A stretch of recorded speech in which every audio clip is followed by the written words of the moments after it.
Wake up with us every morning. We'll bring you news at its peak. Accurate and factual report. Morning Dew, where every sunrise begins with inspiration and fresh perspectives. And welcome to Morning Dew on Dott Television. Today we have our usual package for you, taking you through the headlines in the papers. Look at some of the news that made headlines, and then we'll move to other areas. I'm sure we're going to study some French today. And of course, sports will be there. That's how we welcome you to our package today. My name is Henry Uzo, and of course, Success is here too. Good morning to our viewers from across the globe, and welcome to Morning Dew on Dott Television, where we bring you top stories and headlines happening across the globe. Welcome to Morning Dew. I am Success Benjamin, and Ify is in the studio this morning. Definitely a beautiful day. Another day to share the goodness of what's going on around, and the not so good as well. So we're glad to be here today. I am Ify. Arona, please come along with us. Let us get into it and make the most of it. Well, the atmosphere behind the camera just before we started was so, I don't know what's happening. Was energetic. Is it anybody's birthday? Something we're celebrating. And for the first, you are celebrating? We're celebrating yes, Kingsley. we are. Kingsley is one of our amazing editors. Okay. Yes, for some of the magic we find on Dott TV, he and his team, molds it and brings it to life. Is it his birthday today? Yes, today. His birthday. Oh, today. I didn't know. Yes. No wonder, because even the atmosphere was different, because before, it's this kind of music that we make an adult to say what's happening here. But this one, you just condition the atmosphere. Yes, it's happy good. Birthday to Kingsley. I believe that, Wish him a beautiful Kingsley, wherever you are watching, we are happy with you. And then we believe God for you that many more years of excellent blessings. We'll come back and continue with the program. And there's something I needed to mention, just for those who jog on Cabinet Road. Okay. The government doesn't want that anymore. They're putting a stop to it. Work. Yeah, because of security concerns. So it's necessary for us to drop it now before we forget. Okay. Yes. Is that why there was that congestion just roundabout there? Yes, they were asking people to. In fact, the government did the needful. There was an announcement van somewhere asking people to stop jogging, that henceforth they should tell their friends. So it's not that enforcement happened or that force was applied. Okay. So the government has decided to consider people. security risk. Yes, perhaps. There's this intelligence that could be available to the, of course, the government. People should be guided, because you can I think that is taking effect from today. You can be sincerely wrong. Yeah. And then it's just that I'll be missing that, my friend. Well, okay. The man that's your man that always smiles at you. That smiles at you. I told you, don't be saying that. Your husband, when he hears that, he will explain. I think I'll find where he will, because he will continue, but he will just change location. All right. Viewer, when we come back, we'll continue with news update, and of course, Success is standing by with that.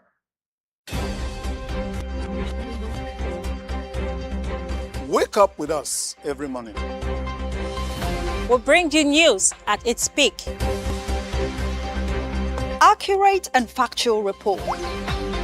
Morning Dew, where every sunrise begins with inspiration and fresh perspectives.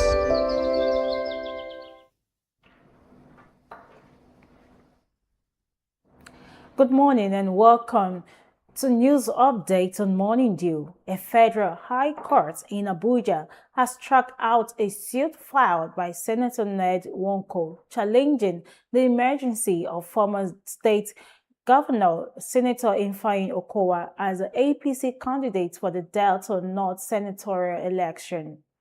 The suit marked FHC ABJ CS 1062-2026 listed Senator Okowa and the Independent National Electoral Commission (INEC) as defendants. Justice Omar ruled that the case was improperly filed through an attorney before Senator Nwoko later sought to amend the court's documents personally. The defendant opposed the application, arguing that the suit was incompetent from the outset and could not be corrected through an amendment. Delivering judgment, Justice Umar dismissed the application to amend the originating summons, holding that a valid case must first exist before any amendment can be allowed. The court subsequently struck out the suit for lack of jurisdiction. Meanwhile, the Nigeria Labour Congress (NLC) has announced plans for a nationwide protest to demand a review of the national minimum wage for civil servants and the introduction of a national minimum pension for retired workers. NLC President Joe Ajaero said the labor movement would no longer focus only on workers in active service, but would also give equal attention to the welfare of pensioners. Ajaero made the announcement during the inauguration of the Godwin Abumisi Pensioners House and Multipurpose Hall in Abuja. He said, organized labor was preparing for a nationwide campaign to push for a comprehensive review of the minimum wage and improve welfare for retirees. The NLC president stressed that workers' welfare must include those who have retired after years of dedicated service, describing the hardship faced by many pensioners as unacceptable. He also reaffirmed the union's demand for the immediate payment of outstanding pension arrears and the implementation of a pension system that guarantees retirees as a life of dignity and security. Now, in entertainment, Nollywood actress Annie Macaulay has dismissed rumors of a reconciliation with her estranged husband, music star Tubaba. Speculations grew in mid-July after an old video of the former couple dancing together at a nightclub surfaced on social media. Reacting on her Instagram stories, Annie described the report as false news, stressing that the video was old and did not reflect their current relationship. The viral clips also sparked rumors that the couple were expecting another child, but Annie dismissed the claims, putting speculation about a romantic reunion to rest. The former couple, who shared 2 daughters, separated some time ago. Since then, Annie has returned to social media with a fresh start, clearing her previous post and removing the Idibia surname from her public profile. Now in sports, the new world champions moved back to number 1 after defeating Argentina 1-0 after extra time in Sunday's final, ending Argentina's reign at the summit. France and England remained 3rd and 4th respectively, while Brazil climbed to 5th, Morocco reached a record high 6th, and Portugal dropped to 7th after their round of 16 exit. Mexico broke into the top 10, while Norway recorded the biggest rise, moving up 12 places to 19th after reaching the quarterfinals. Germany slipped to 12th, just ahead of Croatia, while Italy, who failed to qualify for the World Cup, dropped to 15th. In Africa, Egypt climbed to 24, while Paraguay rose to 34th, and Ghana moved up to 65th. Tunisia recorded the biggest fall, dropping 12 places to 57th. Now, Andy Burnham has become Britain's 7th Prime Minister in a decade, succeeding Keir Starmer, who resigned after 2 years in office, despite leading the Labour Party to a large parliamentary majority. Burnham was elected leader of the governing Labour Party unopposed on Friday. On Monday, Starmer formally submitted his resignation to King Charles III, who then invited Burnham to form a new government. In his first address outside Downing Street, Burnham pledged a new approach to government with a focus on easing the cost of living crisis. He also reaffirmed his commitment to maintaining the country's fiscal rules, saying he would not take unnecessary risk with the economy. Bonham said immediately measures to support households would be announced from Tuesday, adding that while they would not solve every challenge, they would provide some much needed relief and signal the government's direction. And that's it with news updates on Morning Dew. Still plenty more to come when we return. Stay with us. Wake up with us every morning. We'll bring you news at its peak. Accurate and factual report. Morning Dew, where every sunrise begins with inspiration and fresh perspectives. Yes, welcome back. And of course, there are a few things to talk about in that story that came across. Labor threatening a strike at this time. How do you see that? Those are the issues, but we do hope that the government, as usual, will find a way to have them stay action, because we cannot afford to have any disruption At this to time, our educational flow. with all the issues going on. There's a lot And of insecurity uncertainty already. Yes. Well, let's see how it goes. Whatever is going to happen, we only hope for a better Nigeria. Well, we go to the papers today. And of course, we are starting with Business Day. On Business Day, Nigeria regains Africa's venture capital crown after 4 years. And then, of course, oil prices soar as attacks spread across Gulf energy routes. All those from the Business Day. Now, moving on to Daily Trust this morning, we have Jigawa boat accident, death toll hits 9, 9 others missing. 2 Ansari terrorist commander bagged life imprisonment. Protests in Ondo, Kwara, and APC uploads governorship candidates. Now, the topical story there, the headline said, AG mandated us to open accounts for Phantom Council CBN. How Thunderstorm claimed 6 children. And that's it with Daily Trust. Let's move now to Nigerian Tribune and discover what's topical. Above the banner head, we have Bonham, new UK PM, unveils 10-year plan, begins cabinet overhaul. Tinubu rejigs federal board agencies, appoints Fayose REA chairman. The major story on Nigerian Tribune today, PFRPC used office space allocated to Office of the Secretary General of the Federation, and that's coming from the HOS. Here are the riders to that revelation, because that's what it is. CBN opened 2 foreign currency accounts, but they remained inactive. Reps invite finance, justice, budget ministers, IGP, FCC, RAMFAC chairman, others. Bajabiamila appears before ICPC. Now, that big story is on page 3, still on the phony agency that we've been talking about all this while. Dangote marketers feud hits fuel supply. Consumers bear the brunt. And there's pandemonium in Oshobo as protesters shot motor parks over violence. On health, just 30 minutes of inactivity may raise cancer death risk. That's coming from researchers. Now, bringing us to The Guardian, we have debt. Tinubu has not borrowed 80 trillion naira, Oyedele tells Senate. And we have Tinubu announces 26 appointments, named Fayose REA board chairman. Terrorists using drones, crypto to boost operational capabilities, UN warns.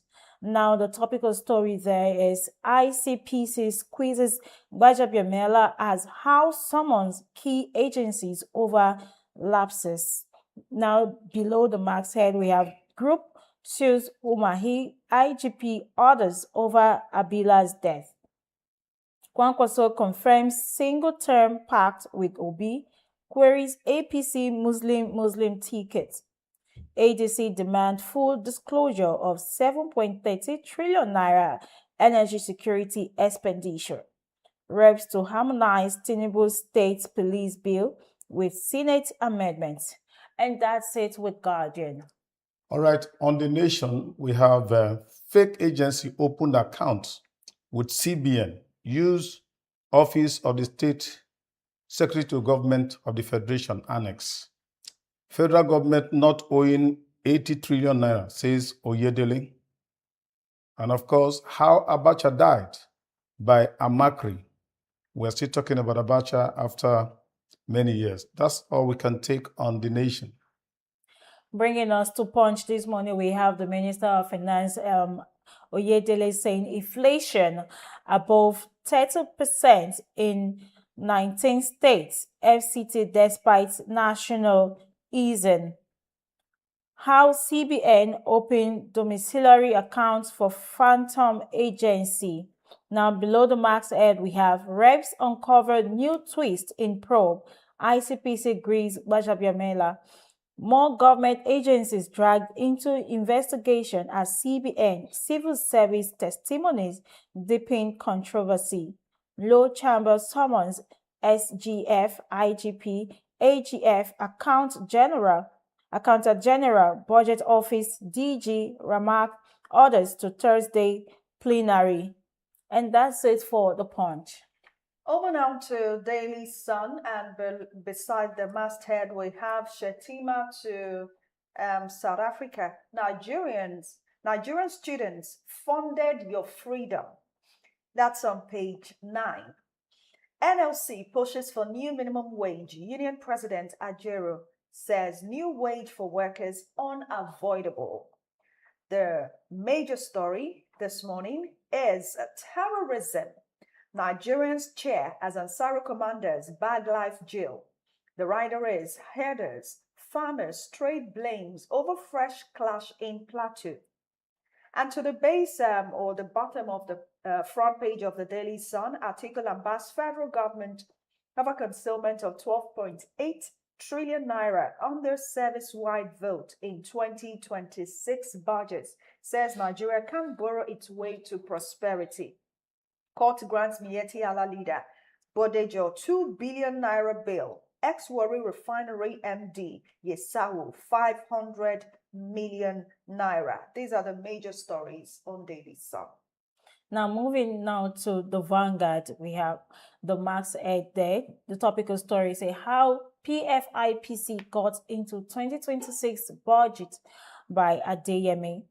First Old Coal delivers 1.93 trillion gross earnings and 653.5 billion PBT in H1 2026, marking a new chapter of growth, resilience, and value creation.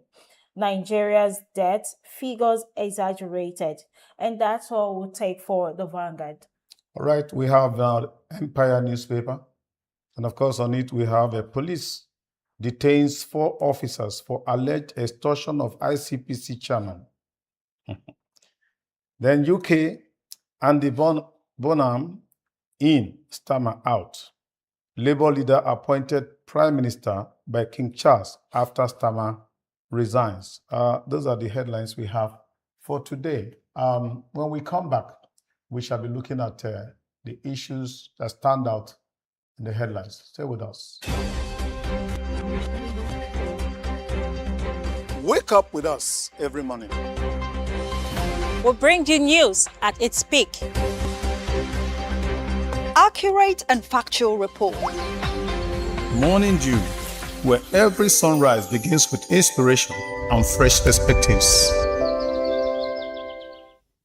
Recall that 46 pupils, teachers, and the school principal were kidnapped on May 15. You are saying you are the chief security officer, but he doesn't have the power to control the call on the commissioner of police. The government has to step in to ensure that they get the proper mental health care, even if it means some sort of relocation from that particular community to somewhere That's else. a possibility. Yes. Where are we headed as a country if our children are this traumatized from childhood? When the chips are down, we'll find out that women are able to expand. Your Voice Africa, showing every Wednesday from 5 p.m. to 6 p.m. on Dott Television.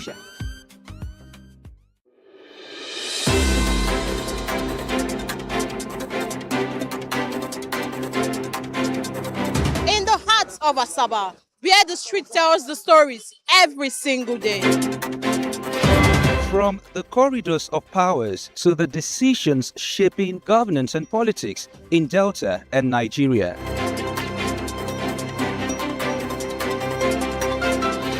From traders counting every naira to families battling rising costs and uncertain times.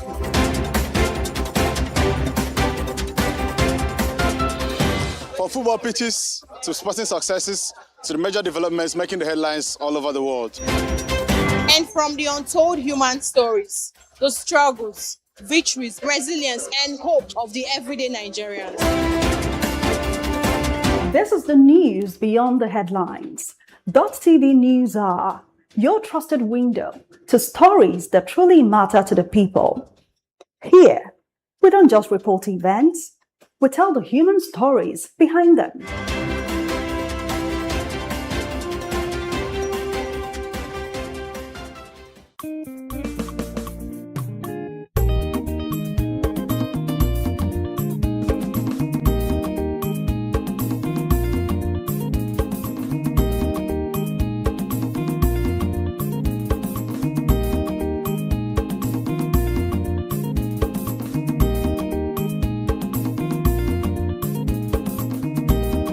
Echoes of the Niger Delta, telling the stories, preserving the heritage, and amplifying the voices of the people. Join the journey every Saturday at 7:30 p.m. only on Dott Television.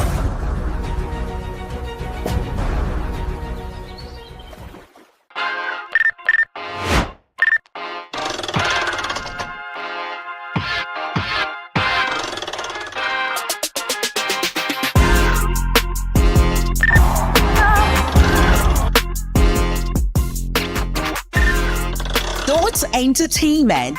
In conjunction with the Delta State Ministry of Information, presents the Delta Broadcast Media Conference 2.0. Theme: the broadcast media as a democratic catalyst, shaping public trust and electoral credibility in 2027. Keynote speaker, Sheon Okimbaloye. Anchor, Politics Today on Channels Television. Guest speakers, Ayo Mairo Essay. Anchor, Arise News. Agatha Amata, CEO, Trend FM. Samuel Fejoku, veteran broadcaster and senior special assistant to the governor on protocol. Guest of honor, Honorable Charles Ehiedu Aneagu, Commissioner for Works, Rural Roads and Public Information. And Right Honorable Imomotimi Dennis Guo. Speaker, Delta State House of Assembly. Special guest of honor, His Excellency, Right Honorable Elder Sheriff F.O. Oborewori, the Executive Governor of Delta State. Convener, Media Personality, Ruki Onoro. Date, August 14, 2026. Time, 10 a.m. Venue, Unity Hall, Government House, Asaba. There'll be high-level networking, media interaction, capacity building, awards, and lots more. Register to attend on www.deltabroadcastmediaconference.org. For inquiries, call 0706-701-8400, 0803-874-9265. Delta Broadcast Media Conference 2.0, powered by Delta State Government. Sponsors, Dominion Pearl Homes and One Niger app. Supported by NTA, DBS, Quest FM and TV, Warri Sentinel, Trend FM, Mega FM, Baramatu Voice, Oko FM, Crown FM, Sleek FM, Eku FM, Big Heart Radio, Cruise FM, Atlantic TV, Rise FM, and Dott TV.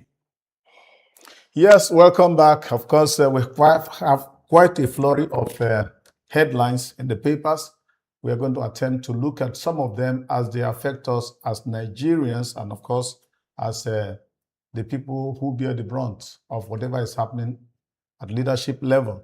Godfrey Baka is already here. You're welcome. Thank you so very much. How was your night? It was okay. Okay. I just observed that your women have... they have upgraded. They've upgraded. Yeah. Dott TV is working. They have upgraded in several ways. They are now Bibioko. So the value brought on the table is getting higher. Congratulations. I'm happy for myself. You're doing well. You're congratulating him. You know what it is to work with women like you? The other day, I took time to introduce them. This one is a queen. This one is a doctor. Yeah. PhD holder. Am I not... I'm shocked because he didn't fund it. Let's not go into the details of that. See. Listen, there's something you must understand. That is women. You know, I tell them. Man, encourage your wife to look good because Yes, all the credit will come to yes, you. exactly. Both the ones you did and the ones you did not do. You get the, Exactly. the same way when you don't do. All right, let's come to Good to our have you, Mr. meet this Obama. morning. All right, the prevalent headline in the papers is the issue of the Phantom Agency. Now, of course, investigation has started, or do we say inquiry, and the issues are coming out now. And then we hear, of accounts opened for. Yeah, not just that the issues are coming out, using the office of. They are really disturbing Please, can you issues. speak to the situation? Yeah, they are really disturbing issues. Yes. Because it's now in the public purview that accounts were opened, both for dollar, domiciliary, and for pounds in the at the Central Bank of Nigeria. You understand? So if that was done, then the agency couldn't have been as phantom as we a fake agency was operating legally. Yes, as we officially were made to believe. Yes. And the fellow who represented the CBN at the National Assembly sitting yesterday explained that, yes, they opened the account because they had authorization to do that from the office of the Accountant General of the Federation. And when asked, did you interface with the agency, for confirmation? He said, no, that they don't really need to do that. What they need to do is to get authorization from the Accountant General of the Federation. That is to say that they went that far. The Accountant General of the Federation did approve that as an agency. So the CBN went ahead to open the domiciliary account for them. So they've been able to say that much. And of course, it's now left for the Accountant General of the Federation to also come up and make the defense. But beyond the CBN, I think the head of service of the Federation, in the person of Mrs. Didi Watson-Jack, also made appearance because the world also needed to know how come that about 300 staff were redeployed to the agency if it was that fake. So it's interesting that the inquiry has begun so that Nigerians want some more explanations and all the agencies, we expect that the secretary to the federal government, with whose letterheading they were operating, should be able to. Most of these things are pinned on him. Exactly. So that at the end of the day, it would just be a case of that there are revelations. But let us see how there can be redemption. Let's see how we can redeem our name. Redemption realities. Yes. So that's the expectation. What is the possibility that those documents are not real? Because if the agency is a phantom one, is a fake one, it is also possible that there are moles in these top places in government. Do you think that we're about to unravel some of the would I say the deaths in the system? Because in some of these areas you might find some people have complained when you talk about internet scam. Some people will go and clone UN website. Clone some of this top and you will hardly notice, except if you are trained.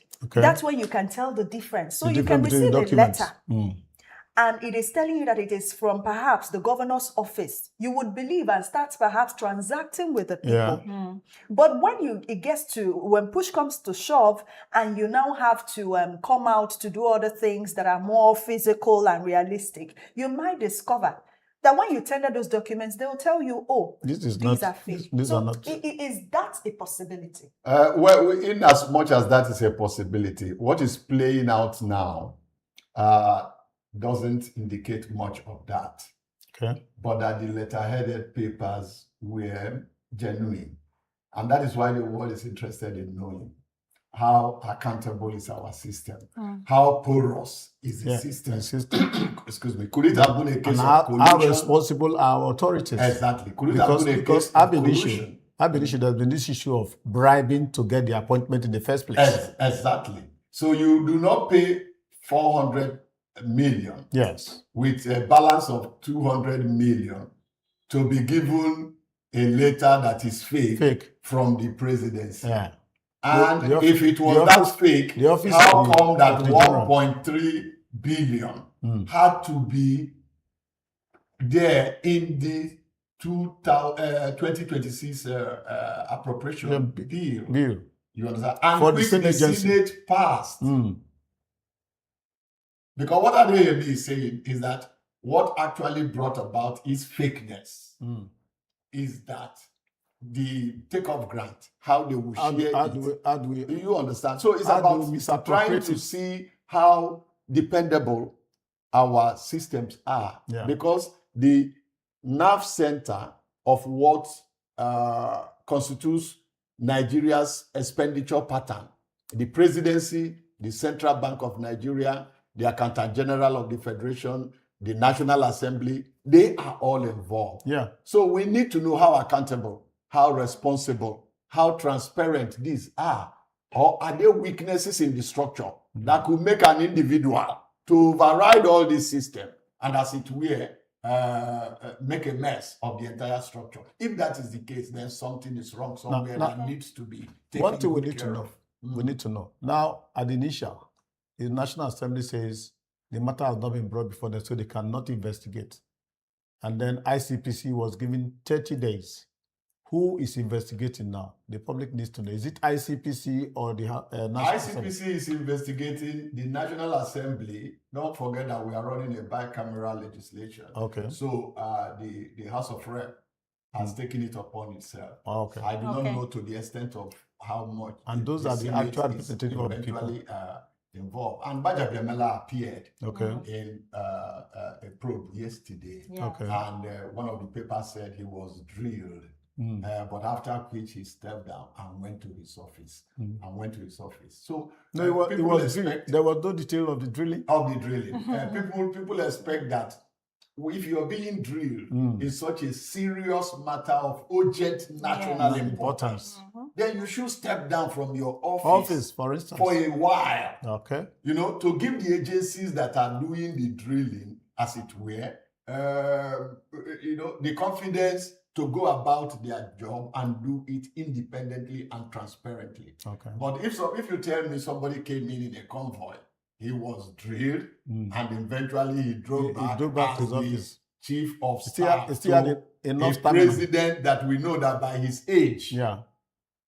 you do not need to see him for a number of things. So the chief of staff is as powerful, if not more powerful, After than drilling, the president. Even after being drilled, he has stamina to go back to the office. So he's still the chief of staff to the president, a very powerful office at that. Having both the CBN and the Accountant General's office in this matter, so and they are both pointing fingers at each other. So who do you think here should, take the fall for institutional negligence? Because this is complete negligence of having a fake agency running for this period of time, and it's just coming out now. That's why the probe is on, and that is what Nigerians would want to know. It's still pretty early in the day, to foreclose the possibilities and conclude on who should. Okay. If we know who should take the blame, then there wouldn't be the need to for investigate. to investigate. That's why the investigation is on. All right. And Nigerians are counting. 30 days already counting, so that at the end of the day, the goal is to see how we could have institutional confidence Yes. and how we will not be operating in impunity. Yeah, And how accountability. Nigerians can hold their government accountable. Because don't forget that there are real agencies that have to do with health. Yeah. You go to a number of our hospitals today, most of the prescriptions, you go out there to buy it. The drugs are not there. The doctors are there, but they are working under a condition that, clearly shows you how underfunded the system is. So how can we not be funding critical agencies? And we Or we are have funds funding available for fake phantom. agencies. Something is wrong somewhere. All right. Now, against the flip side of it is that Labour is threatening to go on strike, asking for a reviewed minimum wage. Now, a strike by Labour this time around, what will it portend for the nation? Well, especially I have building up to the elections. I have never been an advocate of strike. Okay. You know, I've always believed that even after the strike, they still need to come down and negotiate. Dialogue. And while the strike is on, it becomes economic loss to so many But that appears to be the only language that government understands. No. It's not going to be this time around. Okay. Do not forget that there is a background. There is a background because the presidential spokesperson came up and said he was not seeing the hunger in the land. He said he was not seeing the hunger in the land. And so there was this media backlash. And when that was on, Femi Jamala came up to say that the federal government was already considering a wage increase. Okay. Well, some persons consider it to be a way of bringing back the government back to popularity. Because don't forget that the government has a date with Nigerian people, you know. So having promised that there was going to be a wage increase, the news as at yesterday was that Aguero, president of NLC, Ajaero, president of NLC, has come up to say that this time around, they are not just going to crusade for wage increase for workers, but that they will ensure that the wage increase includes pensioners. Okay. So that is the dimension. Because that is not good that you give your all in your prime to the Nigerian nation in the various sectors. And at the end of the day, people are retiring to and dying before even they get what is their entitlement. So that is the dimension as at yesterday. Now today saying that should there not be a quick response from the federal government, then chances are that they will down tools. That is a labor language, you know, to keep the government at its toes. Okay. But I do not expect that it will degenerate because the government on its own is also ready and anticipating it. But what economists are bothered about is the value of what you are paid. Is it in the volume or is it in the what of what it can get from the market? That's important too. Yeah, because I know you started your journalism career, possibly broadcast career, possibly in Bender Broadcast. Very well. Then, very well. And you were being paid less than 3,000 naira. No, 700 naira, please. But 700 naira was my salary. But you developed yourself from there. Yeah. Did a number of things, including marrying from there. But today, yes.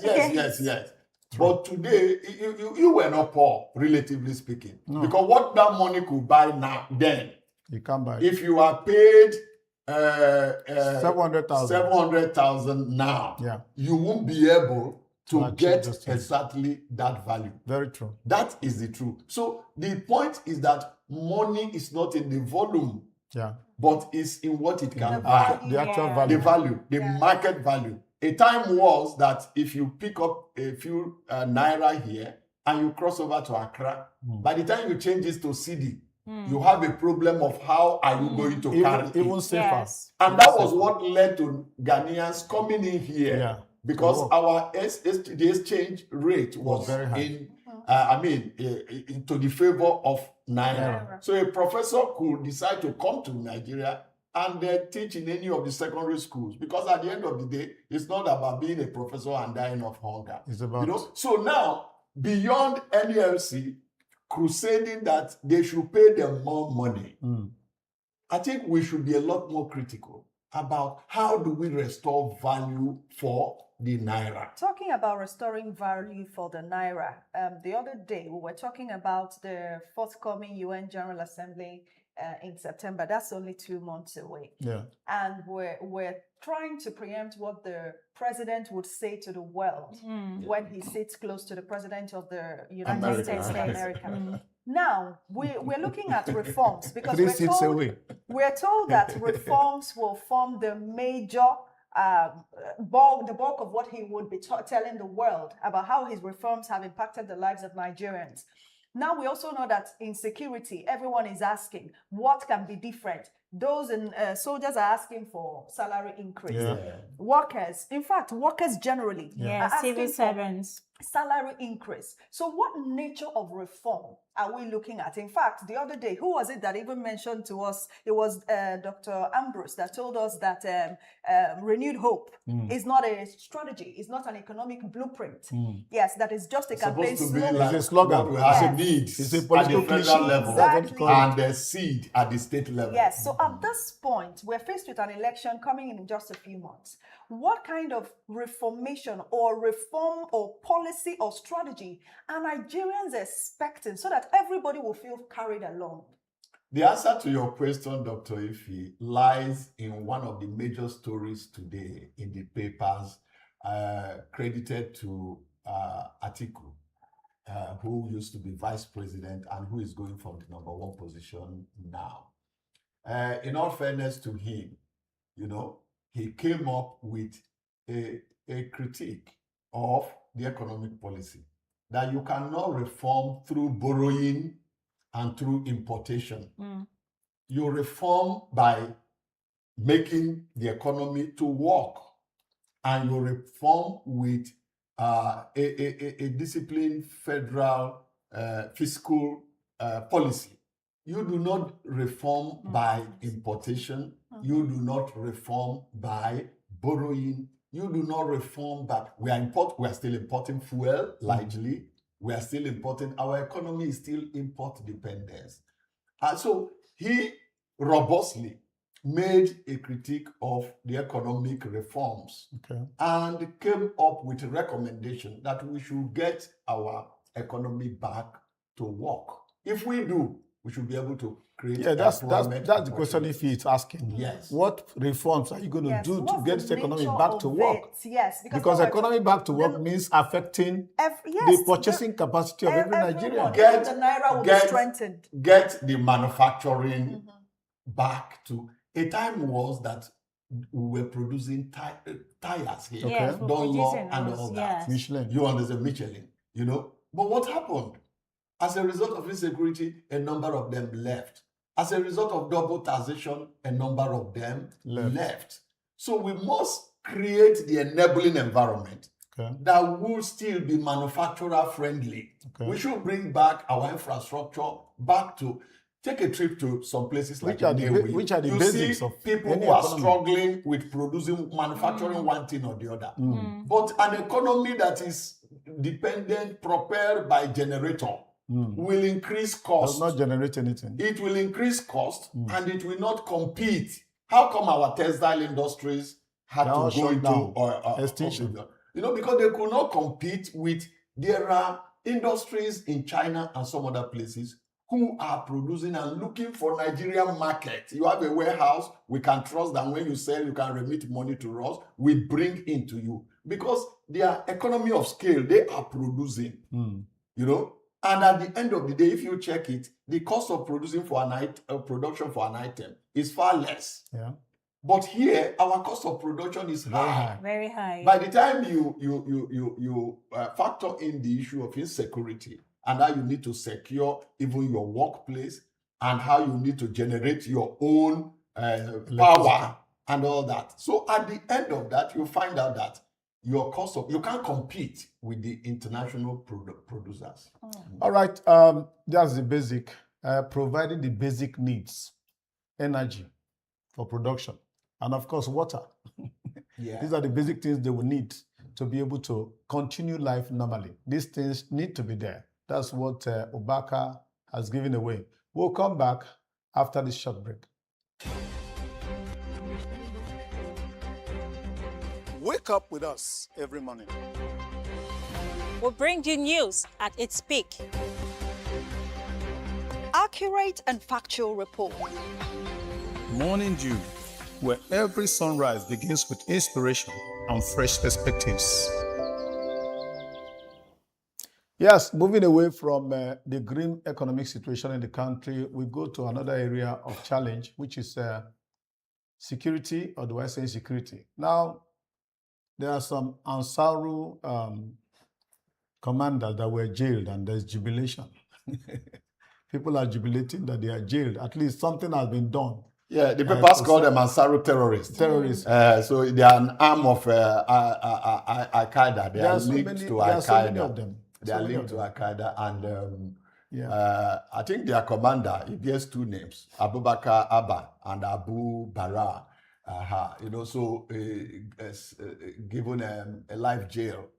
And some persons who could identify with his operation and who their relations were victim, especially in the northern part of the country, went about jubilating that at last what appears to be like justice has been served. But the question is, if you put him in jail for life, then at the end of the day, they also go about and kidnap some people, and they are giving it as an option. Release him. Release our people. So in as much as death sentence is no longer fashionable all over the world. But when we consider that such people have killed people, yes, they have also abducted many. We are trying to avoid of course, some persons believe that putting him away in a correctional center doesn't quite serve the level of justice. He perhaps could have also been sent the other way. I hope we will not reintegrate him. That's the fear, because these persons are actually threats to the nation. So I think what the Nigerian government should do right now is not really taking them in for or giving them a life imprisonment or a life jail term and taking them to the correctional center, because it is still possible that these persons might be reintegrated into the... apart from reintegration, we have suffered several jailbreaks in Nigeria. We have had uprisings that people go and release people. And we know the state of our correctional centers. They used to call them prisons. Some of them are still bearing the colonial structures. And so at some point you hear that something happened in Kuje or this other correctional center, and that he has been let loose. All right. Then by then he could become more desperate. Thank you, Baka. That is where we're going to end it on a paper review for this morning, because we have to quickly go to other conversation. Thank you for being there. Thank you so very much. All right. If you are success, I'll stay here. We'll be back.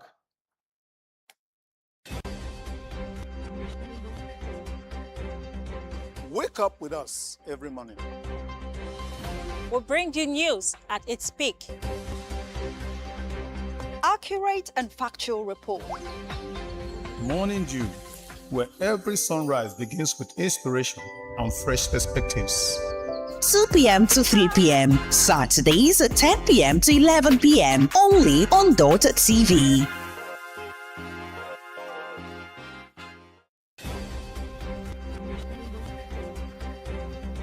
Wake up with us every morning.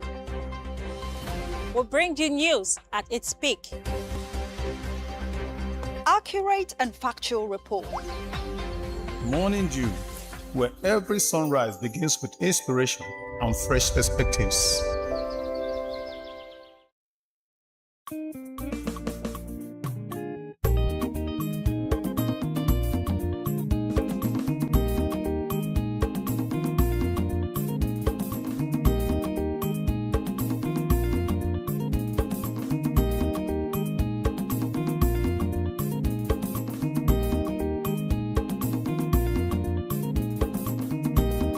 Echoes of the Niger Delta, telling the stories, preserving the heritage, and amplifying the voices of the people.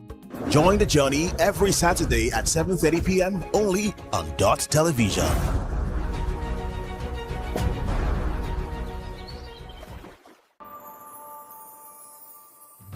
Recall that 46 pupils, teachers, and the school principal were kidnapped on May 15. You are saying you are the chief security officer, but he doesn't have the power to control.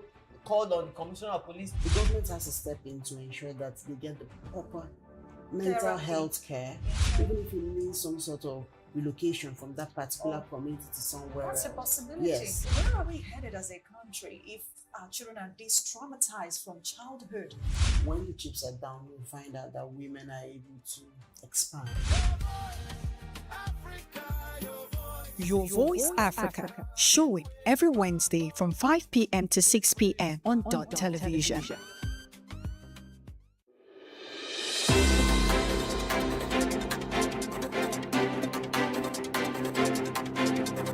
In the heart of Asaba, where the street tells the stories every single day.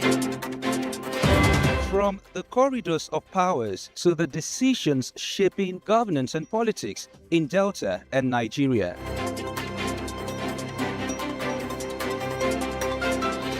From traders counting every naira to families battling rising costs and uncertain times.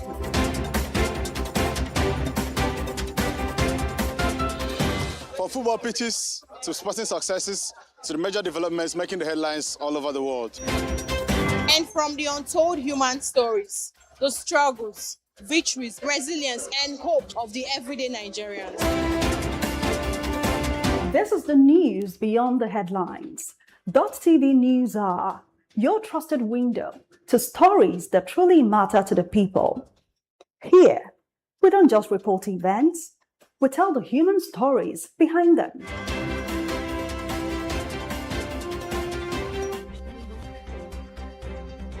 Wake up with us every morning. We'll bring you news at its peak. Accurate and factual report. Morning Dew, where every sunrise begins with inspiration and fresh perspectives.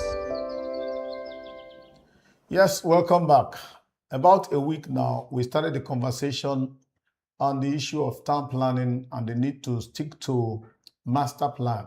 And we got a revelation that kind of put us aback, that in point of fact, most of our cities don't have master plan.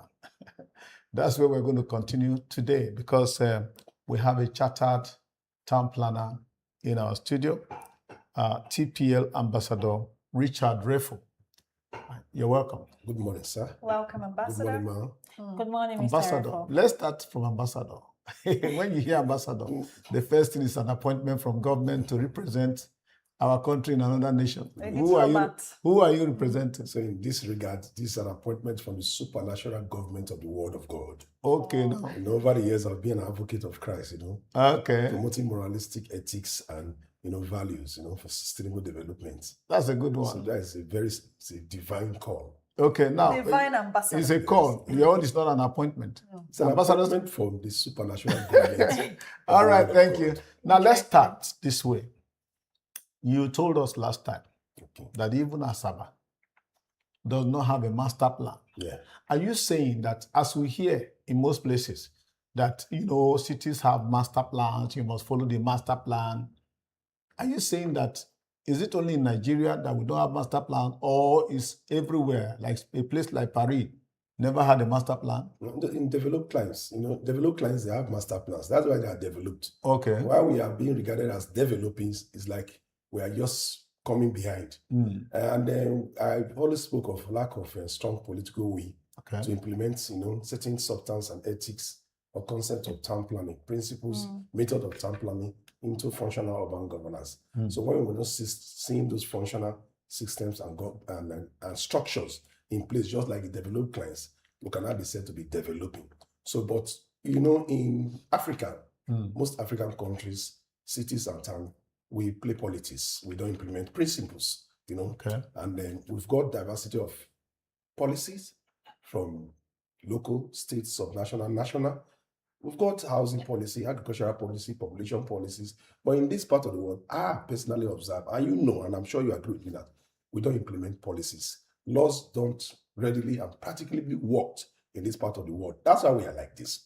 If we implement policies in principle and by professional ethics, I think we'll call a spade a spade. The issue of putting square peg in square hole, all those things will naturally come to bear. But because of the lack of implementation of extant policies, the framework are shaky, they are loosed.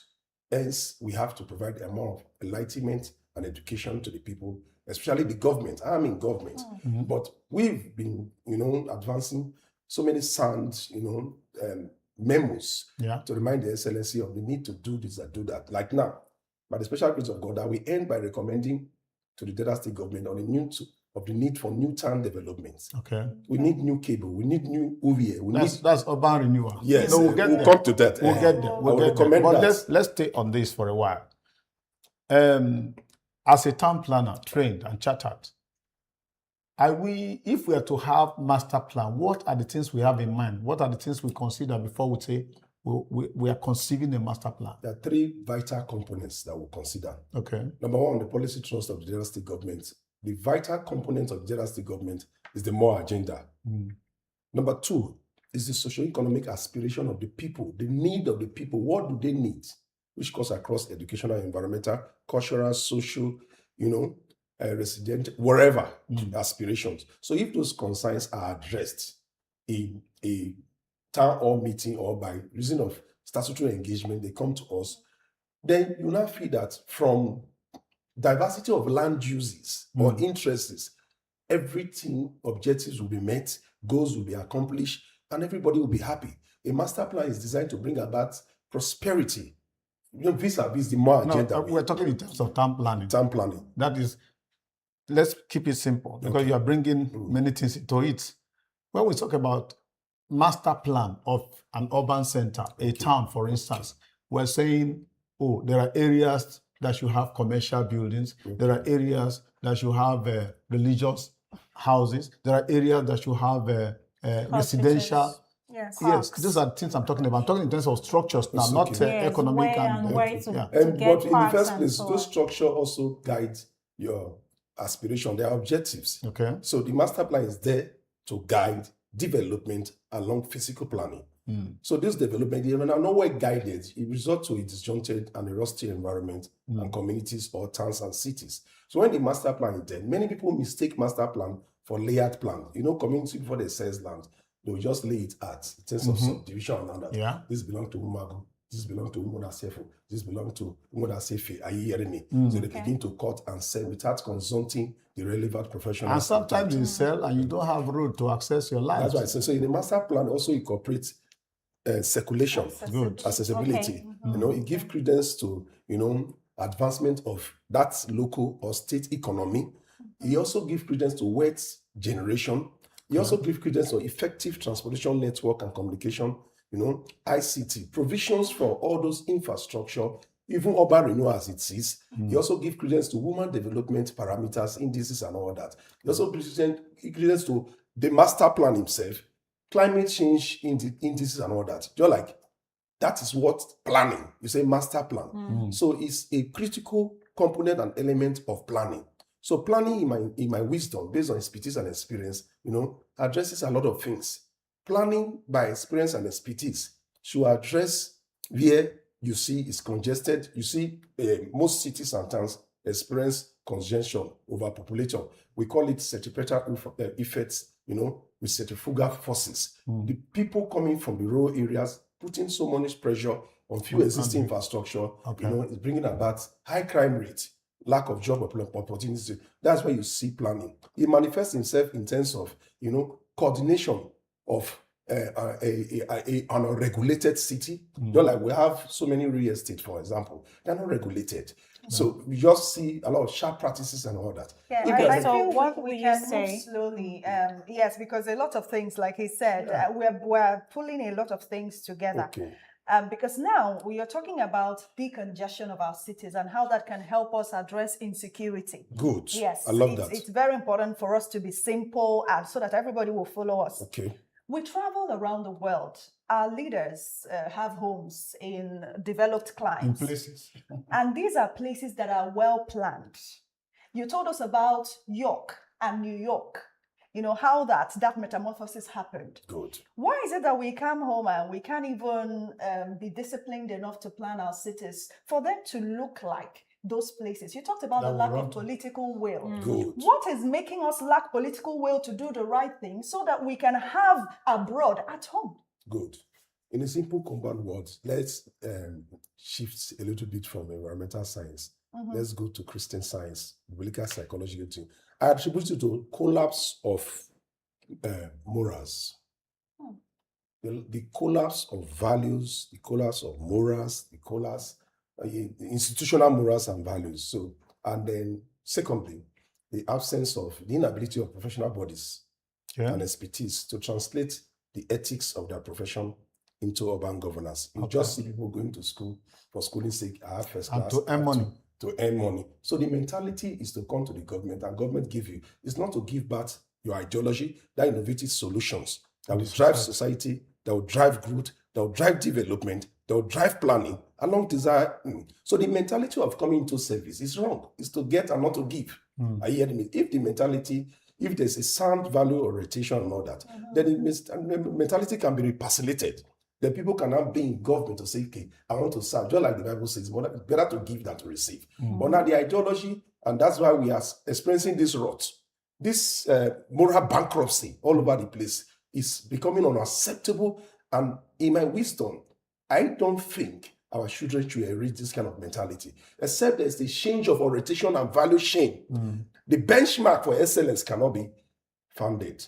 You are taking us away from it's our still the same conversation. thing I'm talking about. No, you are dwelling more on the social aspect of things. We're talking about structural aspect of things in terms of buildings, their locations, and their preservation. The fact that people let morals go down, what is making them not uphold morals when it comes to town planning and ensuring that the right things are placed? For instance, what are they pursuing after? That's maybe that's not allowing us to add to plan this our question. society. I will add to this question. Yes, we need to when we want to be build, very for clear instance, about this. let me add.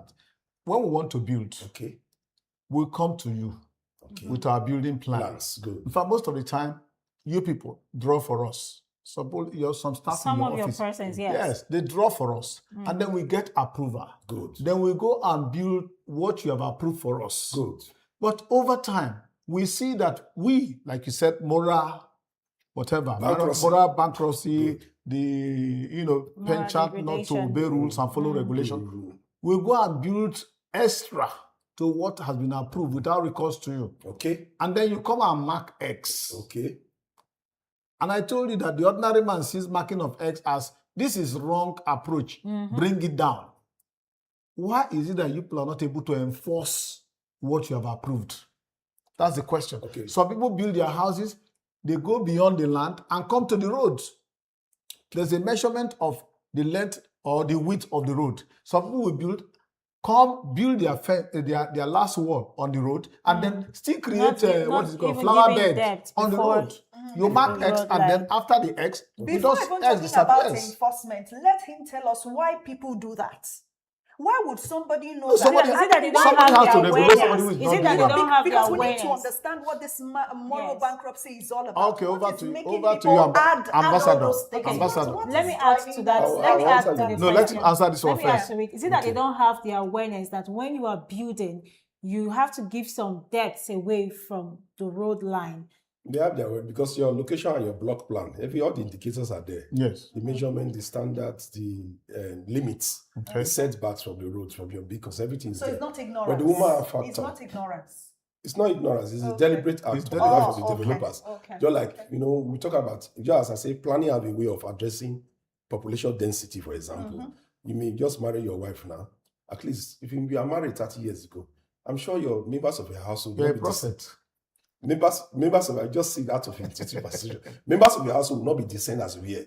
30 years ago, husband and wife. But at least 30 years time, we see 6 children, 7 children. So the density will improve. So the tendency to expand will come. So it's a natural instinct. Okay. There, as for our own part, lack of support of our technical officers, our technicians, machinery to drive contravention tendencies are not being given to them. Sometimes those boys in the field are beaten, they are harassed, the public see them as enemies and all that. Yeah. Just as I told you, even that X is an indication that you have some kind of structural deficiency.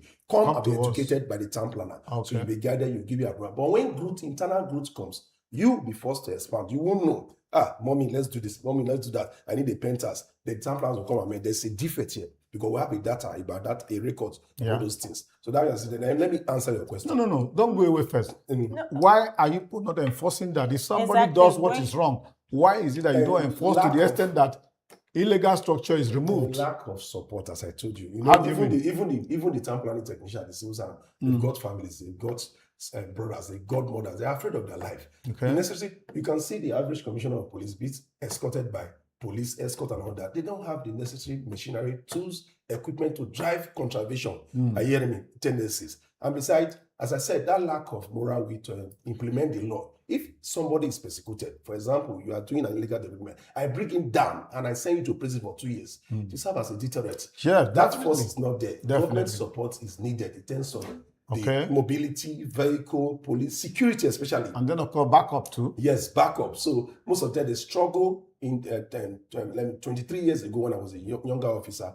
I know I used my own salary to hire cars and go for contravention drive. And they are still suffering the same lacuna and problem now. So the government commitment to town planning is shaky a little bit. It's not too encouraging. I would score it maybe 25 over 100.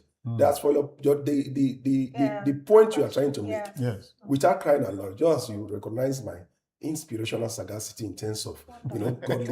Are you hearing me? Yes, This town planner is Yes, ambassador. the town planner ambassador has from very the, grandiloquent. from the least to the top, right?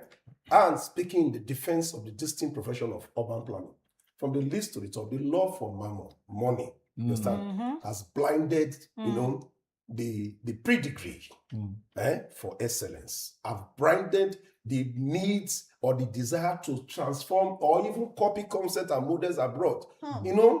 Back to our own developing climes. So because when any little person in authority is seizing an opportunity for me to hammer, for example, the local pidgin English, it doesn't. But when your hammering does not translate to, that's why I say. So I've answered it. It's corruption, the love for money rather than love for the professional ethics. An excellent. When we translate the laws, we have urban regional planning laws. There are Yes. laws guiding this profession. They don't apply it. You understand? Most planners or planning institutions, establishments, and agencies, ministry across agencies across the Nigerian urban landscape don't translate it. The ideology is that even your son or my son, if you want to read up and say, Daddy, bless this, because this profession has a lot of money, I'll read it too. It's not reading it because he want to make new cable or new UV or new Asaba. It's really because he want to hammer. So the mentality, the orientation is wrong. So there's a need for functional urban governance and reorientation of value through robust advocacy of this magnitude and all that. And I must commend your team. It's a very great team. These probing questions, they bring out the excellence from us. If they say there's a popular adage that say if when good men keep quiet, evil persists. Yeah. So nobody should take it as if Richard, he speaks a lot of English. He has started the game. I'm not against anybody. I'm against auditing. Yes, I'm against the things that are contrary, conflicting to the implementation, management processes and status of the distinct profession of urban planning. Now, so we are progressing into. But I've answered your question. Yes, Urban you corrupt matter. Yes, Corrupt. You have Urban renewal. I see you are. You've answered You're a it. campaigner And against sometimes something against else. corruption. That's Okay. so, yes, now this is because- bringing us to reality, back down to the back home here. We could see from Coca Summit and Coca Summit and this up and down, there is this sense of beautification. Good. Do you understand? There is this sense of beautification around. You see Asaba as a place, a home where someone really wants to live in. Now, this question is going, what happens to other local governments of the state? Like we have, for example, we have Uye and we have Airport Road in Uwe. We have Jakpa Road. This beautification, can they not be implemented in those areas and other local governments in the state? Good. So I think we have to a little bit remind the public that those are the statutory functions of the Warri Uwe and its Enviros Development Agency. Yeah. We have the Asaba Capital Territory Development Agencies. Those are their activities function. Those are their statutory. By implication, they should do that. Okay. We have 25 local government area without crying aloud in Delta State, and we have got a chairman and they have direct allocations. The law favors them. So the governor does not need to be held accountable for No, this? No, definitely. no. It's got subordinates. In the class of the 25 local government area, without crying aloud, it's also got senators. They give their senatorial, they've got senatorial projects. But there's one thing that I feel all critical stakeholders within the built environment are not doing. This inclusive planning for functional urban governance is a missing aspect in contemporary urban governance administration. How do I mean? Do you know there's no town planner in the Ministry of Transport? There's no town planner in the Ministry of Housing. There's no town planner in the Ministry of Lands and Surveys. Are you saying in I'm lands and about to come surveying. with that question. So how does, So there's no town inclusive planning- planning in terms of the scheme of things. Okay, but don't you have a community of town planners, where you can actually come together as a united front? No, we have to the- present this yes. I will say things. Yes, please, Ambassador. We have the Nigerian Institute of Town Planners, Yeah. Delta State chapter. Okay. And without crying aloud, Delta State chapter have the best gingerting structure, administrative structure in the whole Nigeria. It's the only institute, professional institute that have a structure. The rest are on rent. Okay. It's a wonderful place in the core area. Quite organized. Everybody's TPA. Some are doctors, some are professor, some are the citadel of learning, some are lecturers, some are professor. But this issue of translating these ethics of the profession based on the rule of law, knowledge, is missing because one, my professional colleagues, they limited the practice of the profession to what we call SARA form. There's a SARA form. If you want to approve your planner, there's a form they sell for you, 50,000 naira. Okay. So by extension, if you are a practitioner, a consultant, you are not in system, they will give you 5 forms. Okay. So that is 250,000. So you limit your psychology, your practice to say, I'll finish my form, Shema, give me another form. That is where we are now. And I frown on that, and this brings me a longer head with them, that this is unacceptable to me. If you limit this profession, in the first place, that is not town planning. Just drawing of location and site plan is all bullshit and unsustainable to my sense of psychological tolerance and all that. So that is the profession. None of them, up till now, from the GM to the director of town planning, to the director of urban development, to all critical stakeholders, professional bodies, nobody is frowning at the environmental dichotomies, problems and challenges that is even befalling us, stigmatizing us, and becoming a charge to our fragile personality. You'll be coming down. Yes, I'll be coming down. Now, talking about the environment, most of the times we hear issues of waterways in urban centers. And of course, we hear that there are some buildings that block waterways. That's why we have issues of flooding in some areas. You're right. Now, have you taken out time as planners to address this issue of, people who build to block the drains or structures rising in places where they should not? What have you done in that area? It appears there is a form of, how do I put it, questionable perception about a town planner. Are you hearing me? I talk about that. Statutory functions, activities function. Yes. That should be the function of the Ministry of Works. Okay. That should also be the functions of the Ministry of Environment. But what they do, they have task force. If you are building your house, you put maybe concrete on the way, they will collect tax from you. They limit all these practices, the implementation of these things, to what they can get from the system.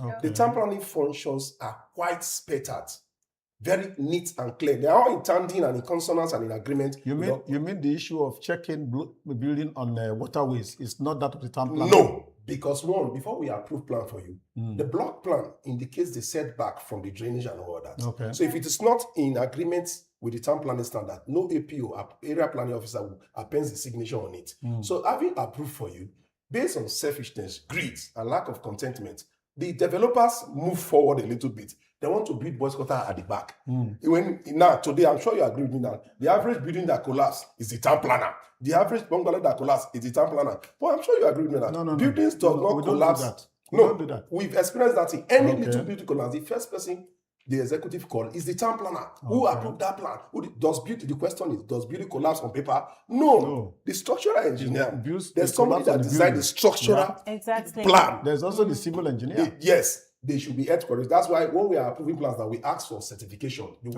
will say, if this building collapse, your firm should be held responsible. So those are the part of the requirement for approval to be granted to you. So in my wisdom, the town planners, what I call a silver light, His Excellence is unveiled when a master plan is followed, implemented to the latter. So as a person, I believe in comprehensive planning. Maybe I should shift a little bit. The only solutions to these things is that, the reason why His Excellency funded the Ministry of Physical Plan and Urban Renewal should be enforced. When you want to impose urban renewal philosophy, concept, models on urban governance, then you've seen the advent of new town development. Okay. In my wisdom, there should be new Uwe. Yesterday I was in worry. Yeah.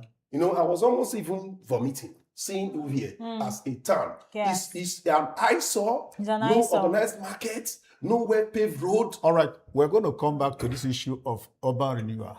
Please. We'll take a short break. Good. When we come back, we'll continue our conversation from there. Good. Viewer, stay with us. We'll be back. Wake up with us every morning. We'll bring you news at its peak.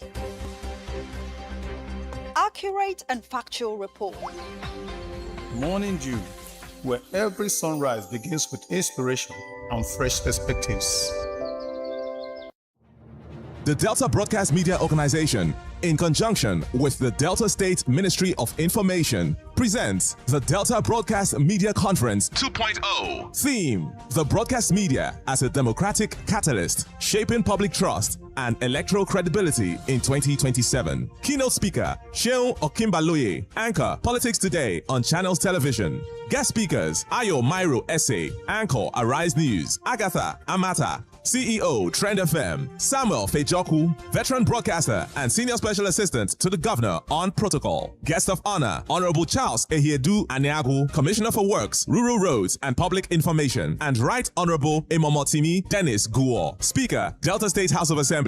Special guest of honor, His Excellency, Right Honorable Elder Sheriff F.O. Oborewori, the Executive Governor of Delta State. Convener, media personality, Ruki Onoro. Date, August 14, 2026. Time, 10 a.m. Venue, Unity Hall, Government House, Asaba. There'll be high-level networking, media interaction, capacity building, awards, and lots more. Register to attend on www.deltabroadcastmediaconference.org. For inquiries, call 0706-701-8400, 0803-874-9265. Delta Broadcast Media Conference 2.0, powered by Delta State Government. Sponsors, Dominion Pearl Homes and One Niger app. Supported by NTA, DBS, Quest FM and TV, Warri Sentinel, Trend FM, Mega FM, Baramatu Voice, Oko FM, Crown FM, Sleek FM, Eku FM, Big Heart Radio, Cruise FM, Atlantic TV, Rise FM, and Dott TV.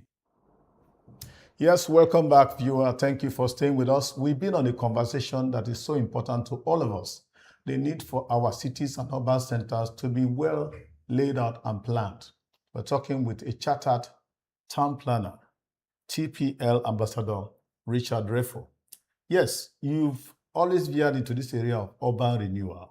When you say that, the simplistic mind talks about addressing the squalor we see in most of our cities. Good. The squalor. Good. That's the word I use. The blight. Now, but from your point of view as a chartered town planner, what does urban renewal mean? We see it's now part of your designation of there's a ministry in charge Yes, of a that. ministry. So what is it all about? Urban renewal. It's a scheme. It's a redevelopment program. Redevelopment. Yes, and it has worked in developed clients and all that. So I think it's a borrowed concept, and then it has also brought about wealth and employment generation avenues and all that, because reconstruction will be going on, rehabilitation will be going on. Certain areas will be designated for conservation purposes to attract United Nations habitat. Certain areas will be preserved for future development, especially the land mass of the cityscape or the townscape may be preserved. Talking about open spaces based on local ordinances, so that when the generation is surging in terms of population, there will be places and room for improvement. But now, the congestion we see in our townscape, our city, cannot be overemphasized. So everything seems to have died. The city is like a body, it dies. It has so many components, it dies. So now the strategy, urban renewal, will now be brought in as a modernization tool to drive development planning along desired lands. So be it commercial, industrial, ecological, misuses, residential, educational, development cannot be driven along that master plan. So if here master plan stops or here master plan dies, urban renewal comes in as a palliative to meet the aspiration of the people. That what the sad commentary is that there's even no master plan to follow. What we are just seeing is just offshoots of individual development plans and all that being implemented, not massive government schemes that are answerable to the socio-economic aspiration of the masses. That's why I feel, and we end this program by actually recommending that there should be diversity of new town development. New town. Okay, Yes. If you said there is no master plan, so are there, town planning laws in place? We have the Delta State Physical Planning and Urban Renewal Law of 2024 as assented by His Excellency the Governor of Delta State. And are those laws sufficient enough to, Everything address is there. urbanization? Everything is there. From resettlement planning to new town development to implementation of housing policies to contravention, demolition, penalty. Now look at everything is there. Look at but the Uwe, for enforcement, instance. that's where You we have gave a the challenge. example of Uwe. Okay. Now you say you saw Uwe and Yesterday, you didn't feel good. I didn't feel now, if you are going to come up with a program of renewal, urban renewal in Uwe. When I say Uwe, na Efru. Yes. Eruvier there. Uwe, okay. Are you from there? That's where they buried my grandfather. I'm suspecting you. Now, if you come up with a program of urban renewal for Uwe, for instance, what will it look like?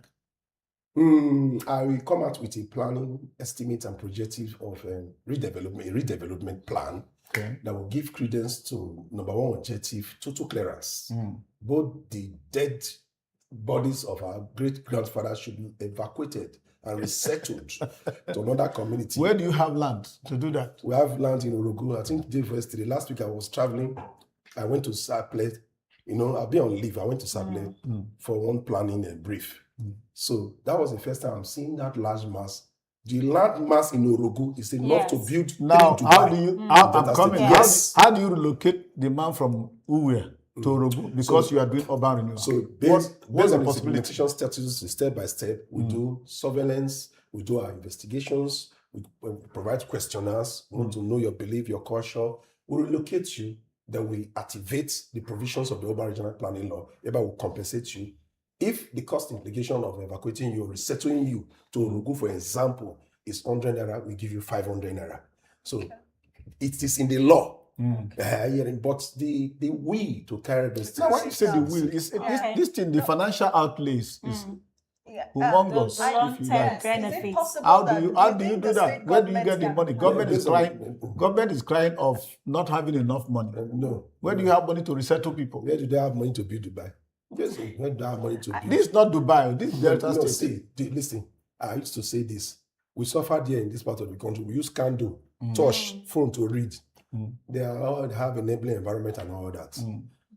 But it's the same book those planners in New Orleans are hearing me, in Oxford, in England, and in Dubai. It's the same planning methodology principles that they are using to bring out the dignity of the environment. It's the same book we read. So, but there they apply and implement these policies, this concept, these models, this scheme in the public interest. We talk about greed and parochial tendencies, but in this part of the world, we don't apply policies and principles or town planning methodology in the public interest, just a segment of people that are benefiting. That's why we have mass level of unemployment. Are you hearing me? And I'm advocating that there should be mass level of redevelopment based on provision of new town. You have new Warri, new here, new cable, new everywhere. Then you see that look at the issue of rent in Asabana. Yeah, talking of the issue of rent, let me butt in here. No, let him say his mind. Yeah. He's going to say issue of rent. What happened to rent in Asabana? It's the absence of provision of functional housing units. Exactly. By government. For the low income, for the medium income, for the high class. So we have classified neighborhood based on government provision, because by constitution, it is the responsibility of the government to safeguard life and property and also improve the livability and the quality of life. By extension, the core values of the town planning is to improve life and the well-being of the environment, environmental dignity. Nobody is doing it. Everybody just interested in what you can get. Okay, let's be getting it now. We'll take them to heaven and stay in the street of goats. Talking about rent, of course, we know that we've been talking about this. The fact that low housing scheme is very necessary. We do hope that will be part of the more agenda that the present governor is advancing. But let's also look at the activities of real estate developers. How does it strike you? Because you're talking about new cities. We know that Asaba is now the destination. Any real estate company that does not have land in Asaba, then they've not started. So talk to us about how that, is it helping the situation or is it making it worse? Making it worse. How do I mean? my department, the Department of Urban Development, we've written a memo to the governor. It says we need to regulate real estate. But there's also a directive for them to come and register with the Ministry of Physical Planning and Urban Renewal. All real estate should come and register, bring your necessary papers so that we can help advise government to fund them, because they expect us to fund them. So as a matter of fact, even presently, I'm writing a memo to the commissioner, to the governor, on the need to fund real estate. It's a huge industry in terms of building economy, am I right? Wealth generation and all that. You want to say, how do we have a partnership now, systematic partnership? The World Bank is there. The United Nations Habitat is there. The European Union is there. There are a lot of bodies that we can partner with. I've got avenues and platforms to pay those things back. That's how it works. They don't dwell on their budgetary allocation. We all know there is paucity of funds and all that. But based on robust and productive partnership, it can work. It can work. I repeat it 3 times. It can work. I'm repeating with you. Yes, the people in Dubai, they are not reading back of their Islamic destiny. Neither are we reading back of Bible. Are you hearing me? So if our spirituality is translated to this, to enhance the dignity of urban governance, I will be happy. So the real estate, I told you that they've destroyed the whole system. So really? Yes, they destroyed the whole system. What have they done How exactly? do you mean? What they do, this is what they do, this is how they operate. Yes. They will approach the community head or the OB. The OB will give them this landmass. Okay. Then the OB will say, go ahead, it's my ancestral home, sell 100 naira. Bring 60 naira for me, take 40 naira. So they will use 10 naira or take 30. They will use 10 naira to be opening the roads and all that. So all those places that are bushy, undeveloped and all that, that is from Obulokiti to Obololo to Ogwa. Sorry, you mean they won't come to you guys to get the plan No. first? So they just go and do their own development they just employ it's an extension of land grabbing. They say plot 1, plot 2, plot 3. They don't enlist our collaboration and cooperative and advice. They don't come to us. It is when we did a street walk last month, talked to the town planner, we were wearing vests and all that. I was one anchoring the OT on the street that some of them even came, had a meeting with us, with the PS and honorable commissioners, registered with us. So now, when you are telling them to come and register with you, it appears you want to take bread from their mouth. Exactly, yes. Because they are afraid. Because that's all forms of sharp practices are being perpetuated by owners of the real estate. Do you call? The question is, I didn't come with one of my surveillance on advocacy that data cannot absorb a slum. July 8th last year, data cannot afford to be a slum. They do what we call cut and sell in Pigeon English Palace. Yes. That is where they limit the practice of real estate. But in Lagos and in Abuja, they register with the capital territory and with the relevant authority.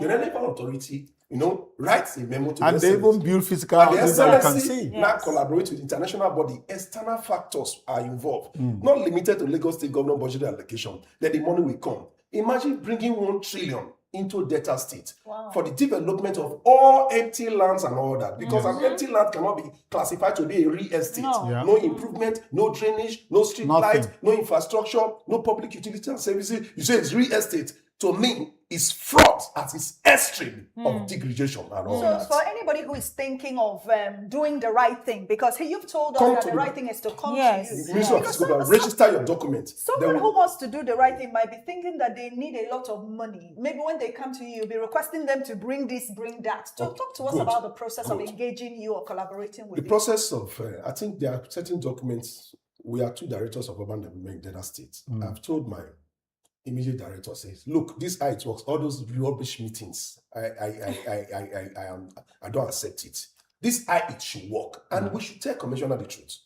This you talk like a unionist. NLC president. And that's what I'm saying. Now, whether you like it or not, whether you believe it or not, all lands in Delta North have been sold and resold for the 3rd, and they are in the 6th phase of reselling. So a lot of litigation about litigation. That's why we have a judicial final inquiry by the Ministry of Justice. Government white paper have not come out. Yes. But they are developing, they are still selling, especially to people from the East and all that. No, I would disagree with you on the issue of development, because many places they call so estate. We don't see any building in the place. That is what I'm still telling you. What we just see is reselling of the land. That's what I'm saying. Them So now the approach is this. fraud. Now, and I told myself, maybe you should ask me. I told my colleagues, now that we have registered a document now, do you know my advocacy firm? I've enlisted them privately.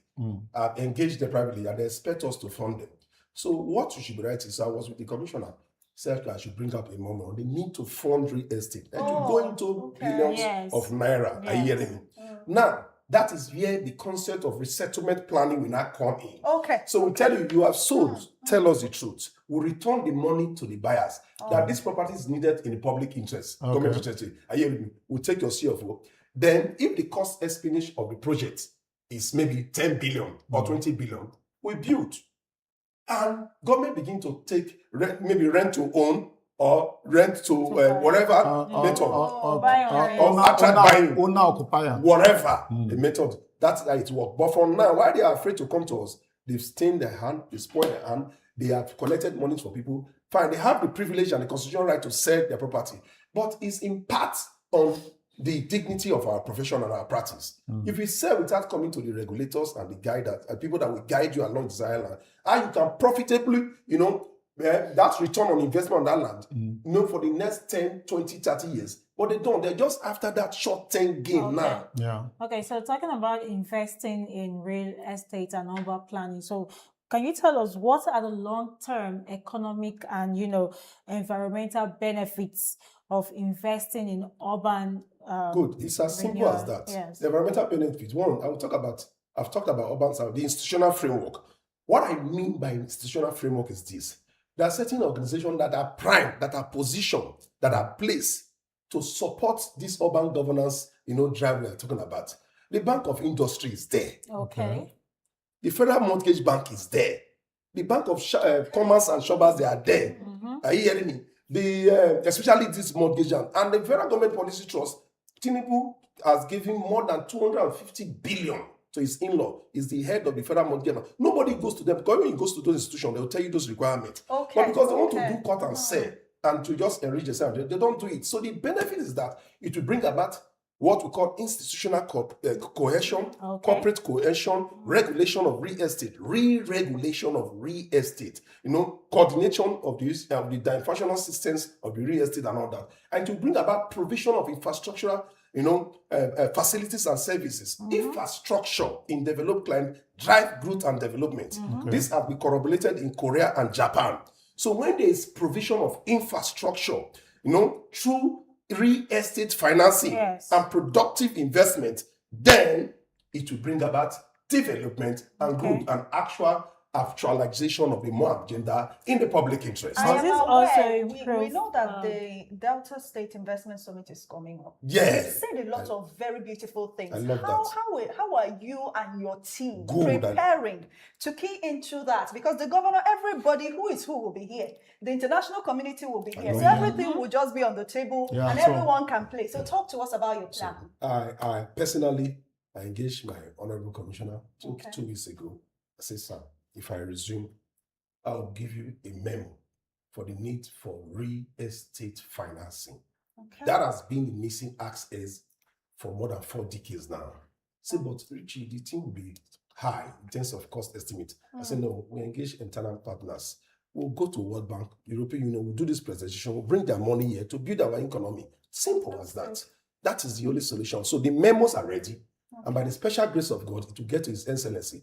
And it's my honest prayer that His honest Excellency find the grace to adopt, apply, and implement these things in his own policy trust and in the public interest. Will you be present? No, actually, why not? She was asking what plan do you have for the investment summit to present some of these ideas there. That is what I'm saying. Okay. The plan in a simple compound word is to present that memo on the need for real estate financing in Delta State across the whole 25 local government area. There will be no housing deficit or deficiency among anybody again. What she's saying is, because we have the do you plan to attend the summit so you share this beautiful make your opinion yes, public. make it public. It is the honorable commissioner that will give the memo to the governor. The governor will not pass it to the investors and all that. All right, thank you. So we'll see you there. I'll be there. Okay, you're going to be there. Economic summit. TPL Ambassador Richard Refo.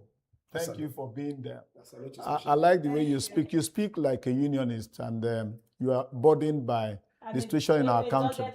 We hope you join policies so that you can implement. Instead, he will say in simple compound word. After it's simple, then it's compound. All right, viewer, I'm sure you followed us as we conversed on the issue of our environment. We're talking about town planning. How do we eliminate squalor in our urban centers? How do we achieve urban renewal in the real sense of it? And of course, how do we ensure that what is approved by the town planning office is what you are building? These are all what we discussed. And of course, the bottom line is the will, political will, financial will, moral will to do what is right. The onus is on all of us.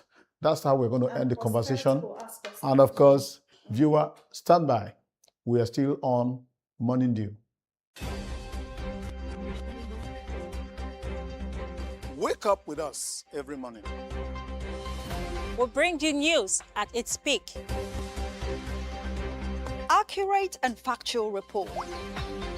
Morning Dew, where every sunrise begins with inspiration and fresh perspectives.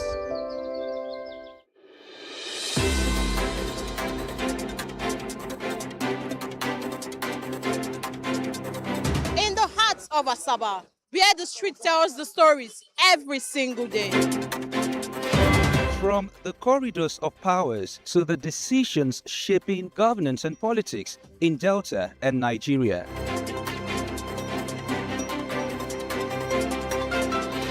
From traders counting every naira to families battling rising costs and uncertain times.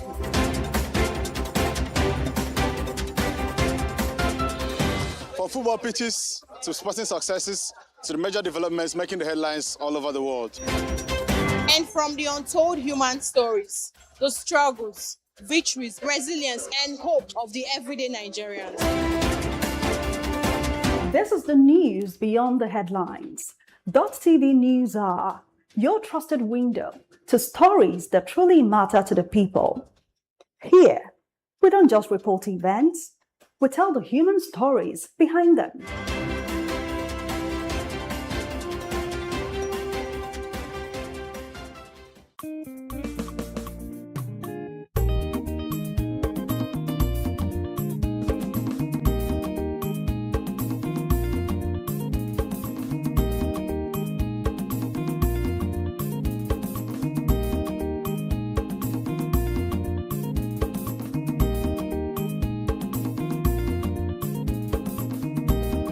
Echoes of the Niger Delta, telling the stories, preserving the heritage, and amplifying the voices of the people. Join the journey every Saturday at 7:30 p.m. only on Dott Television.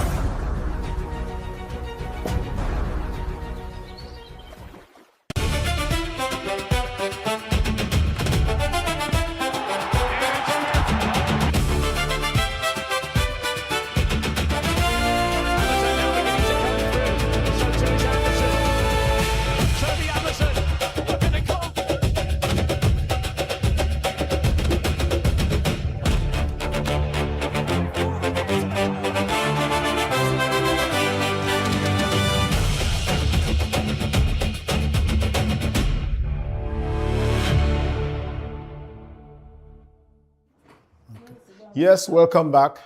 And we are moving from hardcore conversation to light-hearted sports, for instance. I was telling us yesterday that World Cup has ended and it's kind of giving a dip in sports activities. But Tony will say no. Anthony Uche is in the studio. What's on with sports now? A very big no to that. Oh. There's always something going on in the world of sports. The world of sports is just like every other aspect of life. There's always something. It's part of life. Not big sometimes. Like having activities not huge every news, day. but yes, but there's always something. Just before going you on. give us what you have, 30 minutes of inactivity can predispose one to cancer. That's why the world of sports does not go silent at any point. Because we have that in the daily state. Yeah, it was 30 there. minutes of I meant inactivity we were going to increases talk your risk about of it. cancer. Yeah. Does it specify physical inactivity What- or mental? Yes, maybe just sitting. What kind of Inactivity cancer? is inactivity. Yeah. No, the brain When works you- all the time. Is it The working? brain works all Physical the time. activity. Physical, Okay, like then moving yeah, if around. you specify it physically, then Yes. yes, it makes a lot of sense. All right. Well, in the world of sports, like I said, especially the world of football, we lost a great one yesterday. Around 5 p.m., it was announced that Kevin Keegan. We knew it was going to happen. Oh, Kevin Keegan. People from your era would know Kevin Keegan Kevin a lot Keegan. because he played within the the late 90s. And He was the a early wonderful 80s. player. It was That's true. fantastic. The only English player to win two Ballon d'Ors to himself. played for Liverpool, as you can see on the screen. Yeah. Played and Was coached a Liverpool Newcastle legend. United. Yes, played coached Newcastle United, and also played for Hamburger SV in Germany. That was where he won the 2 Ballon d'Or titles. He won in 1979 and 1978 and 1979.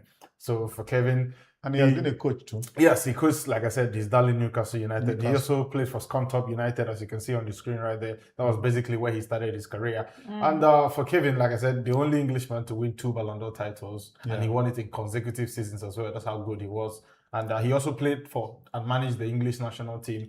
And unfortunately, his family announced earlier in January that he'd contacted cancer. After doing further checks, on what he felt was just abdominal pains, he found that it was cancer. And in June, just a few weeks back now, they announced he had hit stage 4 cancer, which was the highest stage. So it was not incurable anymore because he had spread through other areas of his body.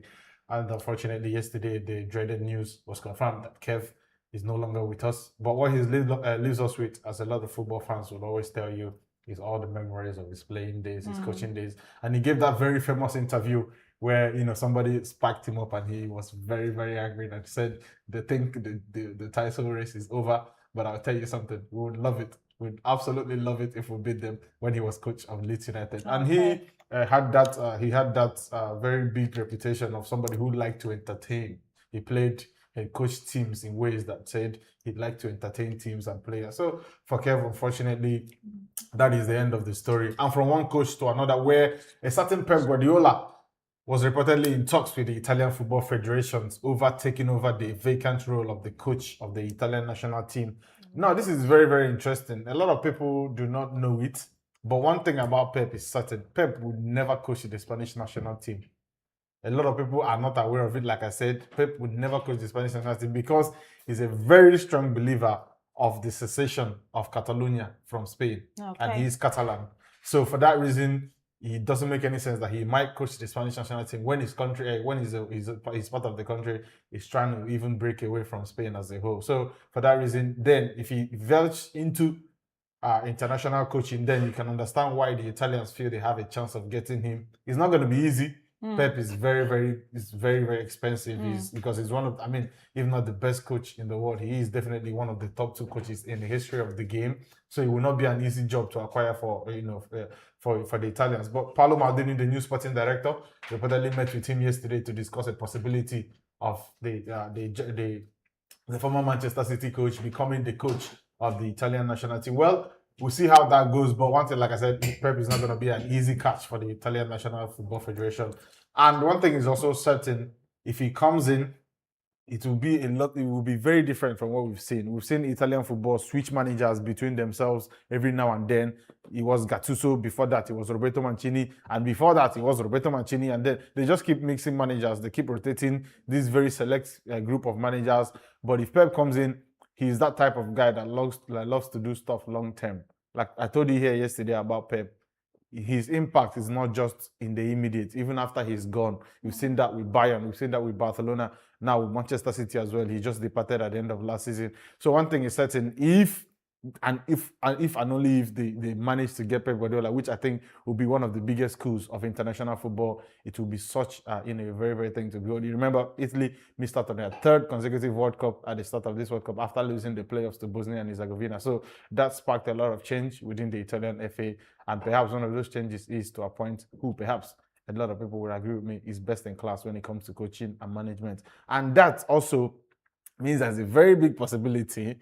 Here we have Zinedine Zidane coaching the French national team, Pep Guardiola coaching the Italian national team, Luis de la Fuente, of course, with the Spanish national team, Thomas Tuchel with the English national team, and Jurgen Klopp with the German national team, because Jurgen Klopp has been, has been confirmed that as the new coach of the German national team. So perhaps we are seeing a shift from, international football, from the club football used to having the greatest minds in the game, and now they're migrating towards international football.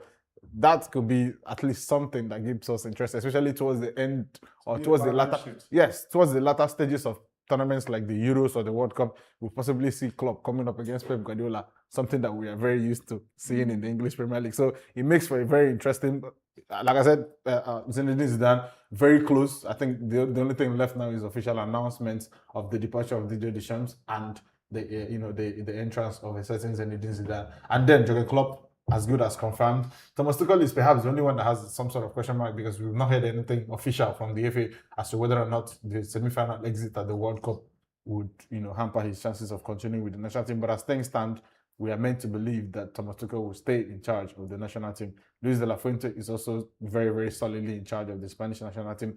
So, like I said, it makes for very interesting times. And perhaps the next Euros that will come up in 2028 is going to be one for the ages.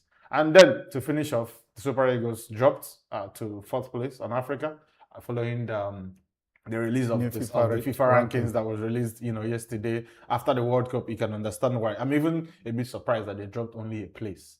But then if you look at that, it's only because of Egypt's performance at the World Cup. Because that's one thing that people do not understand about not qualifying for international tournaments. So what's our position now? We are 4th on the continent, 26th in the world. Fourth, in Africa. Yes, and 26th in the world. And that's, like I was saying, some people do not understand. One of the disadvantages and consequences of not qualifying for major tournaments is not only that you will not be there, it is also that there is a chance that somebody goes there and does well, like we've seen Egypt do, get to the round of 16 and they displace you on the FIFA ranking. Yes, Morocco is solidly still number 1 on the continent. Senegal remain number 2, but they dropped 4 places, on the global rankings. Yeah. But within Africa, they still remain the 1st and the 2nd, the 2, and that is without dispute. I think 2 of them are the best, nations on playing football on the continent.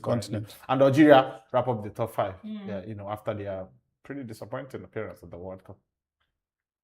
Okay, that's all you have for us. Yes. In the world of sports. In the world of sports. Are there other things you want us to know about other areas? Like tennis, what's the latest? Golf. Well, tennis is pretty much on recess now. That's one thing that usually happens after a Grand Slam, like we saw at Wimbledon.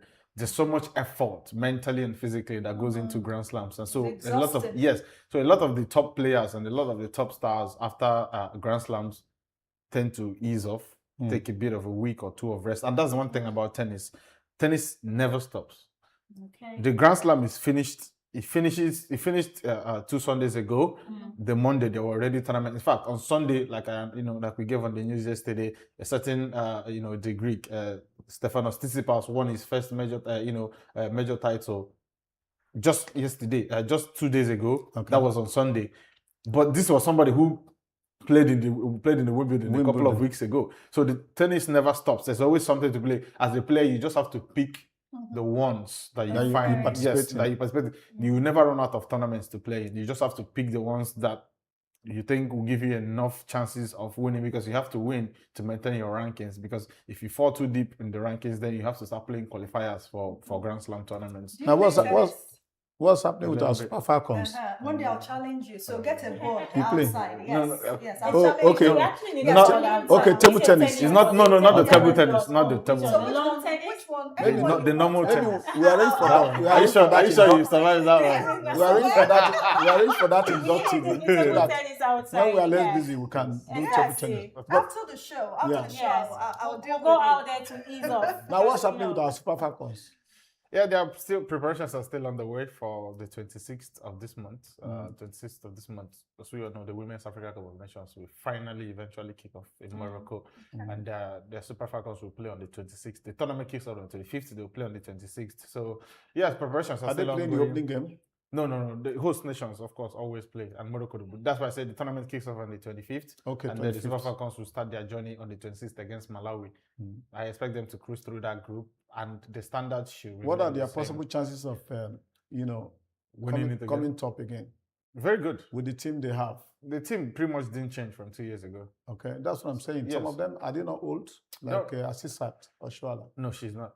She's not old to play. And she's that good. Even if she's a year or 2 older than the rest, she's still good at her game. All right. Thank you, Tony, for always being there. Thank you for giving us the updates on sports. We hope to see you again some other time. And remember, don't sit for more than 30 minutes. I'll make sure. Tony is a young man. We'll definitely not sit for 30 minutes when we play the tennis. All right, viewer, we're still on Morning Dew. Stay with us. When we come back, some other thing. I'm sure we're going to learn some French today.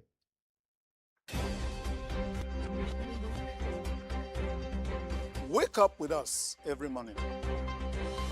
We'll bring you news at its peak.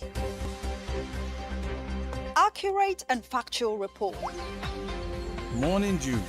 where every sunrise begins with inspiration and fresh perspectives.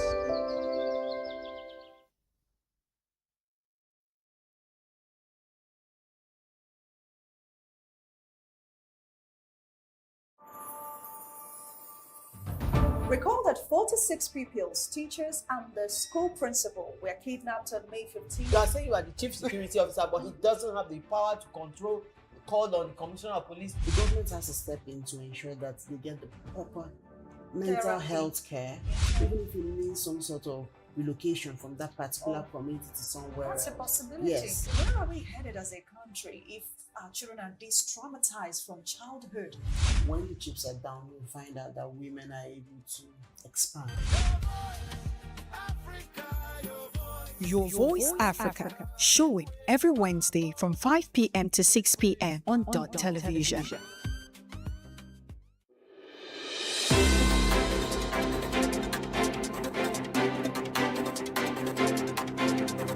In the heart of Asaba, where the street tells the stories every single day. From the corridors of powers to the decisions shaping governance and politics in Delta and Nigeria.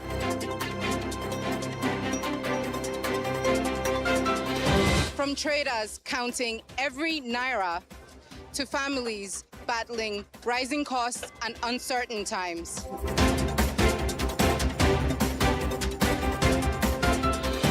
From football pitches to sporting successes to the major developments making the headlines all over the world.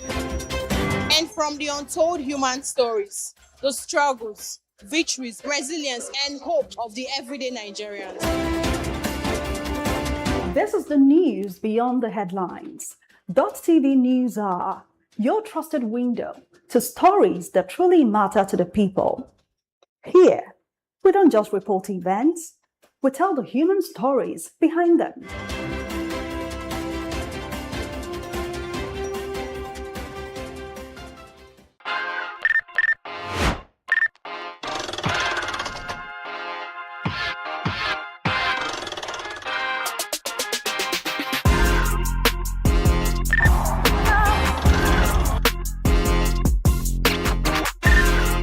Dott Entertainment, your weekly dose of pure fun, airing every Monday to Friday, 2 p.m. to 3 p.m. Saturdays, 10 p.m. to 11 p.m. only on Dott TV. Wake up with us every morning. We'll bring you news at its peak. Accurate and factual report. Morning Dew, where every sunrise begins with inspiration and fresh perspectives. Hello, viewer there. Welcome back. Thank you for staying with us. Yes, today is another day we want to take you further on the issue of speaking French. I told you the importance. If we get our acts together, we must speak some French because we are surrounded by French-speaking countries. And that's why we have a lady, beautiful lady at that, in the studio talking about, okay, she prefers Anthony Francisca, but I call her Francisca Anthony. I like calling first name before surname. And I call her Francesca. Alors, comment ça va? Ça va bien. Bonjour, tu es belle aujourd'hui. Merci, merci. J'aime ta coiffure, hein? C'est magnifique. Merci, merci. Ok. Fra. Everybody call it out fra. Fra. Yes. Bon, salut mes amis, salut mes collègues, salut mes téléspectateurs et salut mes chers, mes amis. Comment ça veut dire ça? Mes chers spectateurs, voilà, c'est ça. Et bonjour, aujourd'hui c'est le mardi, le 21 juillet, oui, 2026. Et comme d'habitude, je suis ici pour apprendre ou bien pour essayer le français en télé. Et aujourd'hui, on a un joli sujet, comme d'habitude. Je m'appelle Mademoiselle Anthony Francisca. Mais comme j'aime vous m'appeler Fra, c'est mon nom. Yes. So what am I saying? Today is Tuesday, 21st of July, 2026, and like always, we are here to say our French learning and the rest of it. Hello, my beautiful viewers out there. Please join us. Don't go anywhere, okay? Then, rappelez-vous que la fois passée, on a fait un joli sujet intitulé se présenter. Non, intitulé les salutations. Les Voilà. salutations en français. Voilà. Last time we did the greetings, French greetings. Remember, and we say so many things about it. And we say bonjour. If one can greet you bonjour, what should you reply? Just say bonjour too. Then say ça va. Then if one can say merci, what do you reply? If someone can say thank you, what do you reply? De rien, you're welcome, and the rest of it. Aujourd'hui, today, we have a very beautiful topic. C'est très joli, tu vois. Le français, c'est une langue très amusante, une langue très belle, une langue très romantique. It's just a French is just a sweet language that is so sweet, so romantic, so you can't afford to miss it. The rest of it, please try to learn it and join us. Today, aujourd'hui, nous avons un joli sujet intitulé se présenter. Yes, se présenter. What is se présenter? Yeah, this is a sweet word. Se présenter, lesson du jour, lesson of the day. Se présenter. Apprenons à parler de nous. Let's learn how to talk about ourselves. That is all about se présenter. If one asks you what is your name, like tell me about yourself, that is all about introducing yourself. Okay, then we'll have to go further and know how to say it. You know, in French, see alphabet, you see les greetings, and this one so présenté. You have to start from there. That's the beginning of French for you. You can't jump and jump. Okay, on y va, let's go. So présenté, how to introduce yourself. Oui. First of all, d'abord, nous avons comme je m'appelle, like, what is her name? Je m'appelle Francisca. Yes. My name is Francisca. Je m'appelle. Je m'appelle. If one asks you, comment tu t'appelles? Say, je m'appelle. That's the question that will bring je m'appelle. Oui. Et numéro 2, nous avons j'ai. J'ai dash am. That dash is Dix, your age. J'ai is I. It's supposed to be I am, like I have. But in French, nothing like I have 10 years. You don't pronounce word by word. It is being said, I am 10 years old instead of I have 10 years old. Okay, so we say j'ai 10 ans. J'ai 10 ans. J'ai 10 ans. Attention, quand je dis pas je suis 10 ans, not I am 10 years old. Not I am 10 years old. J'ai 10 ans. Ok. Et numéro 3, je suis. If they ask you, where are you from? Are you a Nigerian? Say, oui, je suis Nigerian. For a male, for masculine. You know, French is all about masculine, feminine. Masculine, Nigerian. Féminin, Nigériane. Oui, je suis Nigérian. That's if they ask you, where are you from? Are you a Nigerian? Say, oui, je suis Nigériane. Comme moi, like myself, je suis Nigériane. Oui. Et numéro 4, j'habite. Where do you live? Où habites-tu? That's the question that will bring j'habite à Delta, à l'état de Delta. This is Delta State. Okay, j'habite moi, j'habite à Asaba. J'habite à Asaba. J'habite à Kano. J'habite à Abuja. J'habite à Imo. It depends where you live, but we say j'habite. J'habite. J'habite. Oui. Et numéro 5, number 5, numéro 5, j'aime. You know, say, if they ask you what do you love doing, what do you like doing, say, j'aime la musique. J'aime la musique. J'aime la musique. J'aime danser. J'aime chanter. I love music. I love singing, chanter. I love dancing, danser. I like to dance and the rest of it. That's the j'aime. I like. The word j'aime is the word aimer. That's the verb aimer. Don't worry, we'll get there. Maintenant, nous avons j'aime, which is I like the music. I like to dance and the rest of it. The next one is enchanté, enchanté, enchanté. The E in brackets is for feminine. Remember I said earlier, we have masculine and feminine. Donc, masculine is enchanté with one E, while feminine is enchanté, with double E. Then enchanté means nice to meet you. If you meet someone newly, oh, enchanté, enchanté madame, enchanté mademoiselle, enchanté monsieur. Yes, nice to meet you. Quand c'est my plaisir, that's my pleasure. Okay? Then we have so many of them. But these 6 are the men introducing yourself. Like if you want to tell someone about yourself, je m'appelle je m'appelle Francisca, j'ai 10 ans, I am 10 years old, je suis Nigérian, I'm a Nigerian, j'habite à Asaba, I live in Asaba, j'aime la musique, I like music, enchanté, enchanté, nice to meet you. Then we now have mon petit protège, which is my little introduction.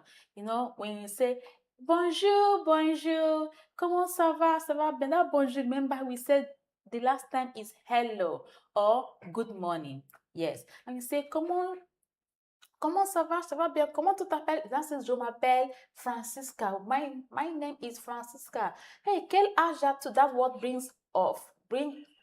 j'ai 10 ans. I am 10 years old. How old are you? I am 10 years old. I'm 20 years old. And the rest. J'ai 20 ans. I'm 20. J'ai 25 ans. I'm 25. And the rest. Je suis Nigérian. Tu es de quel pays? Je suis Nigérian. Oh, je suis Nigérian. I am a Nigerian. Yes. Où habites-tu? That's what brought about. J'habite à Asaba. I live in Asaba. And j'aime la musique, which is quel hobby préfères-tu? Ou bien, j'aime-tu? Ou bien, quand c'est j'aime la musique. I like music. Enchanté. Remember I said it's all about meeting someone new, or you're happy to meet the person. Enchanté. You say nice to meet you. That one is the sweetest part of it. Enchanté. See how it sounds. Enchanté. Enchanté. Okay, now à vous. If I should now say à vous, your turn. I should now ask you that is there watching me, beautiful yourself, yes, beautiful you. Now answer me. Comment tu t'appelles? You can say je m'appelle your name. Say it. Comment tu t'appelles? Je m'appelle Success. Voilà, see, very simple. Now my name is Success. My name is Frank anyway. Now your turn again. J'ai dash A, which is I am dash years old. Can just put any A there. Quel âge as-tu? Now say j'ai 10. If it's 10, 10. J'ai 10 ans or any age you want to. J'ai, but I want to hear that j'ai. J'ai 10 nuits. Voilà. J'ai 18 ans. J'ai 18 ans. I am 18 years old. Voilà, c'est ça.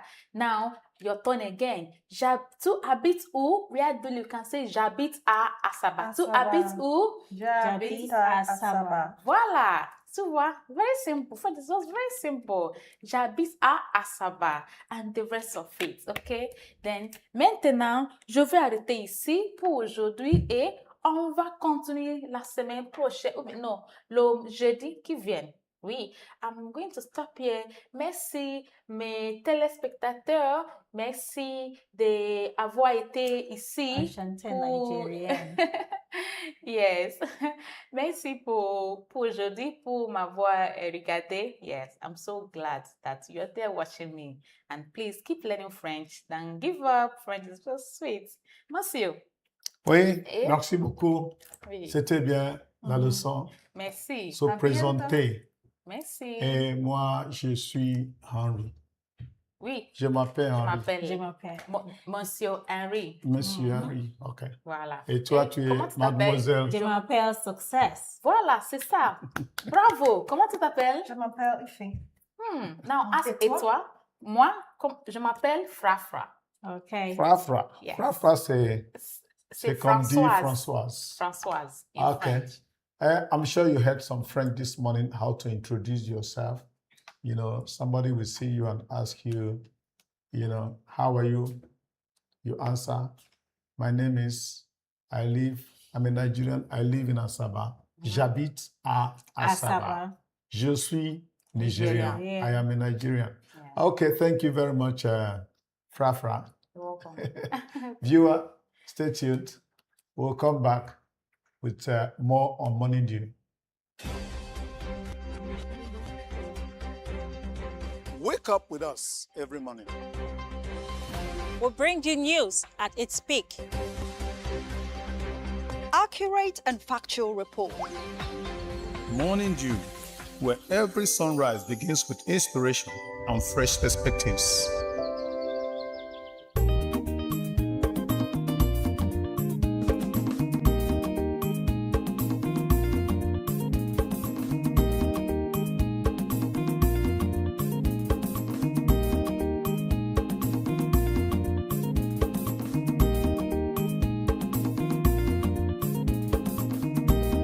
Echoes of the Niger Delta, telling the stories, preserving the heritage, and amplifying the voices of the people. Join the journey every Saturday at 7:30 p.m. only on Dott Television.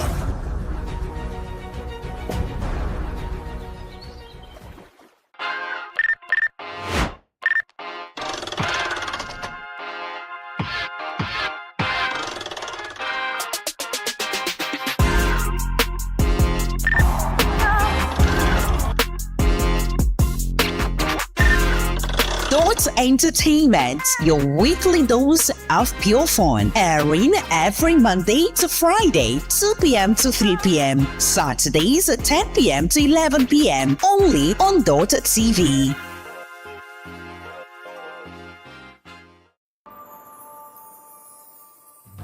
Recall that 46 pupils, teachers, and the school principal were kidnapped on May 15. You are saying you are the chief security officer, but he doesn't have the power to control the call on the commissioner of police. The government has to step in to ensure that they get the proper mental health care, even if it means some sort of relocation from that particular community to somewhere That's a else. possibility. Yes. Where are we headed as a country if our children are this-traumatized from childhood? When the chips are down, you'll find out that women are able to expand. Your Voice Africa, showing every Wednesday from 5 p.m. to 6 p.m. on Dott Television.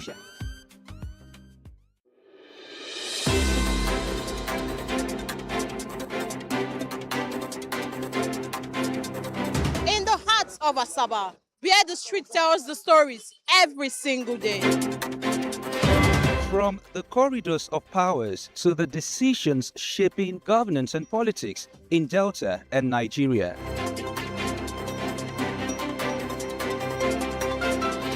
From traders counting every naira to families battling rising costs and uncertain times.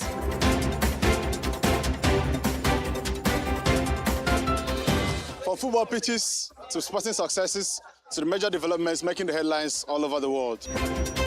And from the untold human stories, the struggles, victories, resilience, and hope of the everyday Nigerians. This is the news beyond the headlines. Dott TV News are your trusted window to stories that truly matter to the people. Here, we don't just report events, we tell the human stories behind them.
Wake up with us every morning.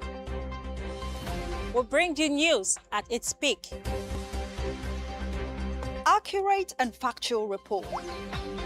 Morning Dew, where every sunrise begins with inspiration and fresh perspectives. Yes, welcome back. And of course, we'll be rounding off today on the program, but not without looking at what we take away from today. For me, the fact that two commanders of the Ansarud sect, who are part of Al-Qaeda, one of the detachment of terrorists disturbing our country, that they were jailed for life. Yes, jail for life may not do it all because, like we talked in our analysis, you know, they can become instrument of a negotiation. You are holding our leader, therefore, if you release our leader, we release the ones who are captured. So one would have thought that, you know, execution, tit for tat, is in the Bible and it's in other holy books, that when you take a life, your life also should be taken. I think that's what comes out for me on today's program, that it should serve as deterrent to those who think that, you know, slaughtering human lives is a hobby. What about you, Success? What are you taking away from today? Yes, I'm looking into the NLC planned protest for, you know, the Nigeria Labour Congress, talking about increment of active civil servants, increment of their minimum wage, and not just for the active civil servant, but also for pensioners, increase in their minimum wage for pensioners, so that it's not like you have exhausted your youthful age serving a country and you retire in peanuts or retire back to, you know, and dying in suffering. It is not ideal that, you know, teachers and so on and so forth, that they served the country very well. They try to impact knowledge, and after which they retire and they go back to, you know, to suffer, and sometimes not even enjoying the benefits of everything they have worked for. And sometimes they die without even getting their pensions being paid to them, and their families may not even have the opportunity to also enjoy that dividend. So we're using this platform to call on the federal government to look into the increase of the minimum wage for, you know, civil servants across the nation. All right, Ify. Yes, can we be more strategic, intentional, purposeful, and responsible when it comes to environmental management in terms of how we carry out human activities in our environment, how we even develop the built environment? Can we ensure that our rules work? What are the policies we have set in motion? Can we go back to the books? In areas or towns where we don't have existing master plans, can we begin to give teeth to the legislation? Perhaps if we have layouts, we can upgrade them to master plans so that our cities will be well planned. If we do the right thing early enough, we won't have to go abroad to look for anything. Everything is right here. All we need to do is to make it happen here in Nigeria, make it work here, because there is nowhere else we can call our home. Nigeria is our home, and we must develop home right now. And that is a legacy for the future. I am Ify Arono. Thank you for being with us. All right, you can see that we are turning this place to a place of preachment. I hope we are all hearing. We are preaching to ourselves. We are preaching to you, viewer. Let us always learn to do the right thing. I must not fail to also give a shout out to my people.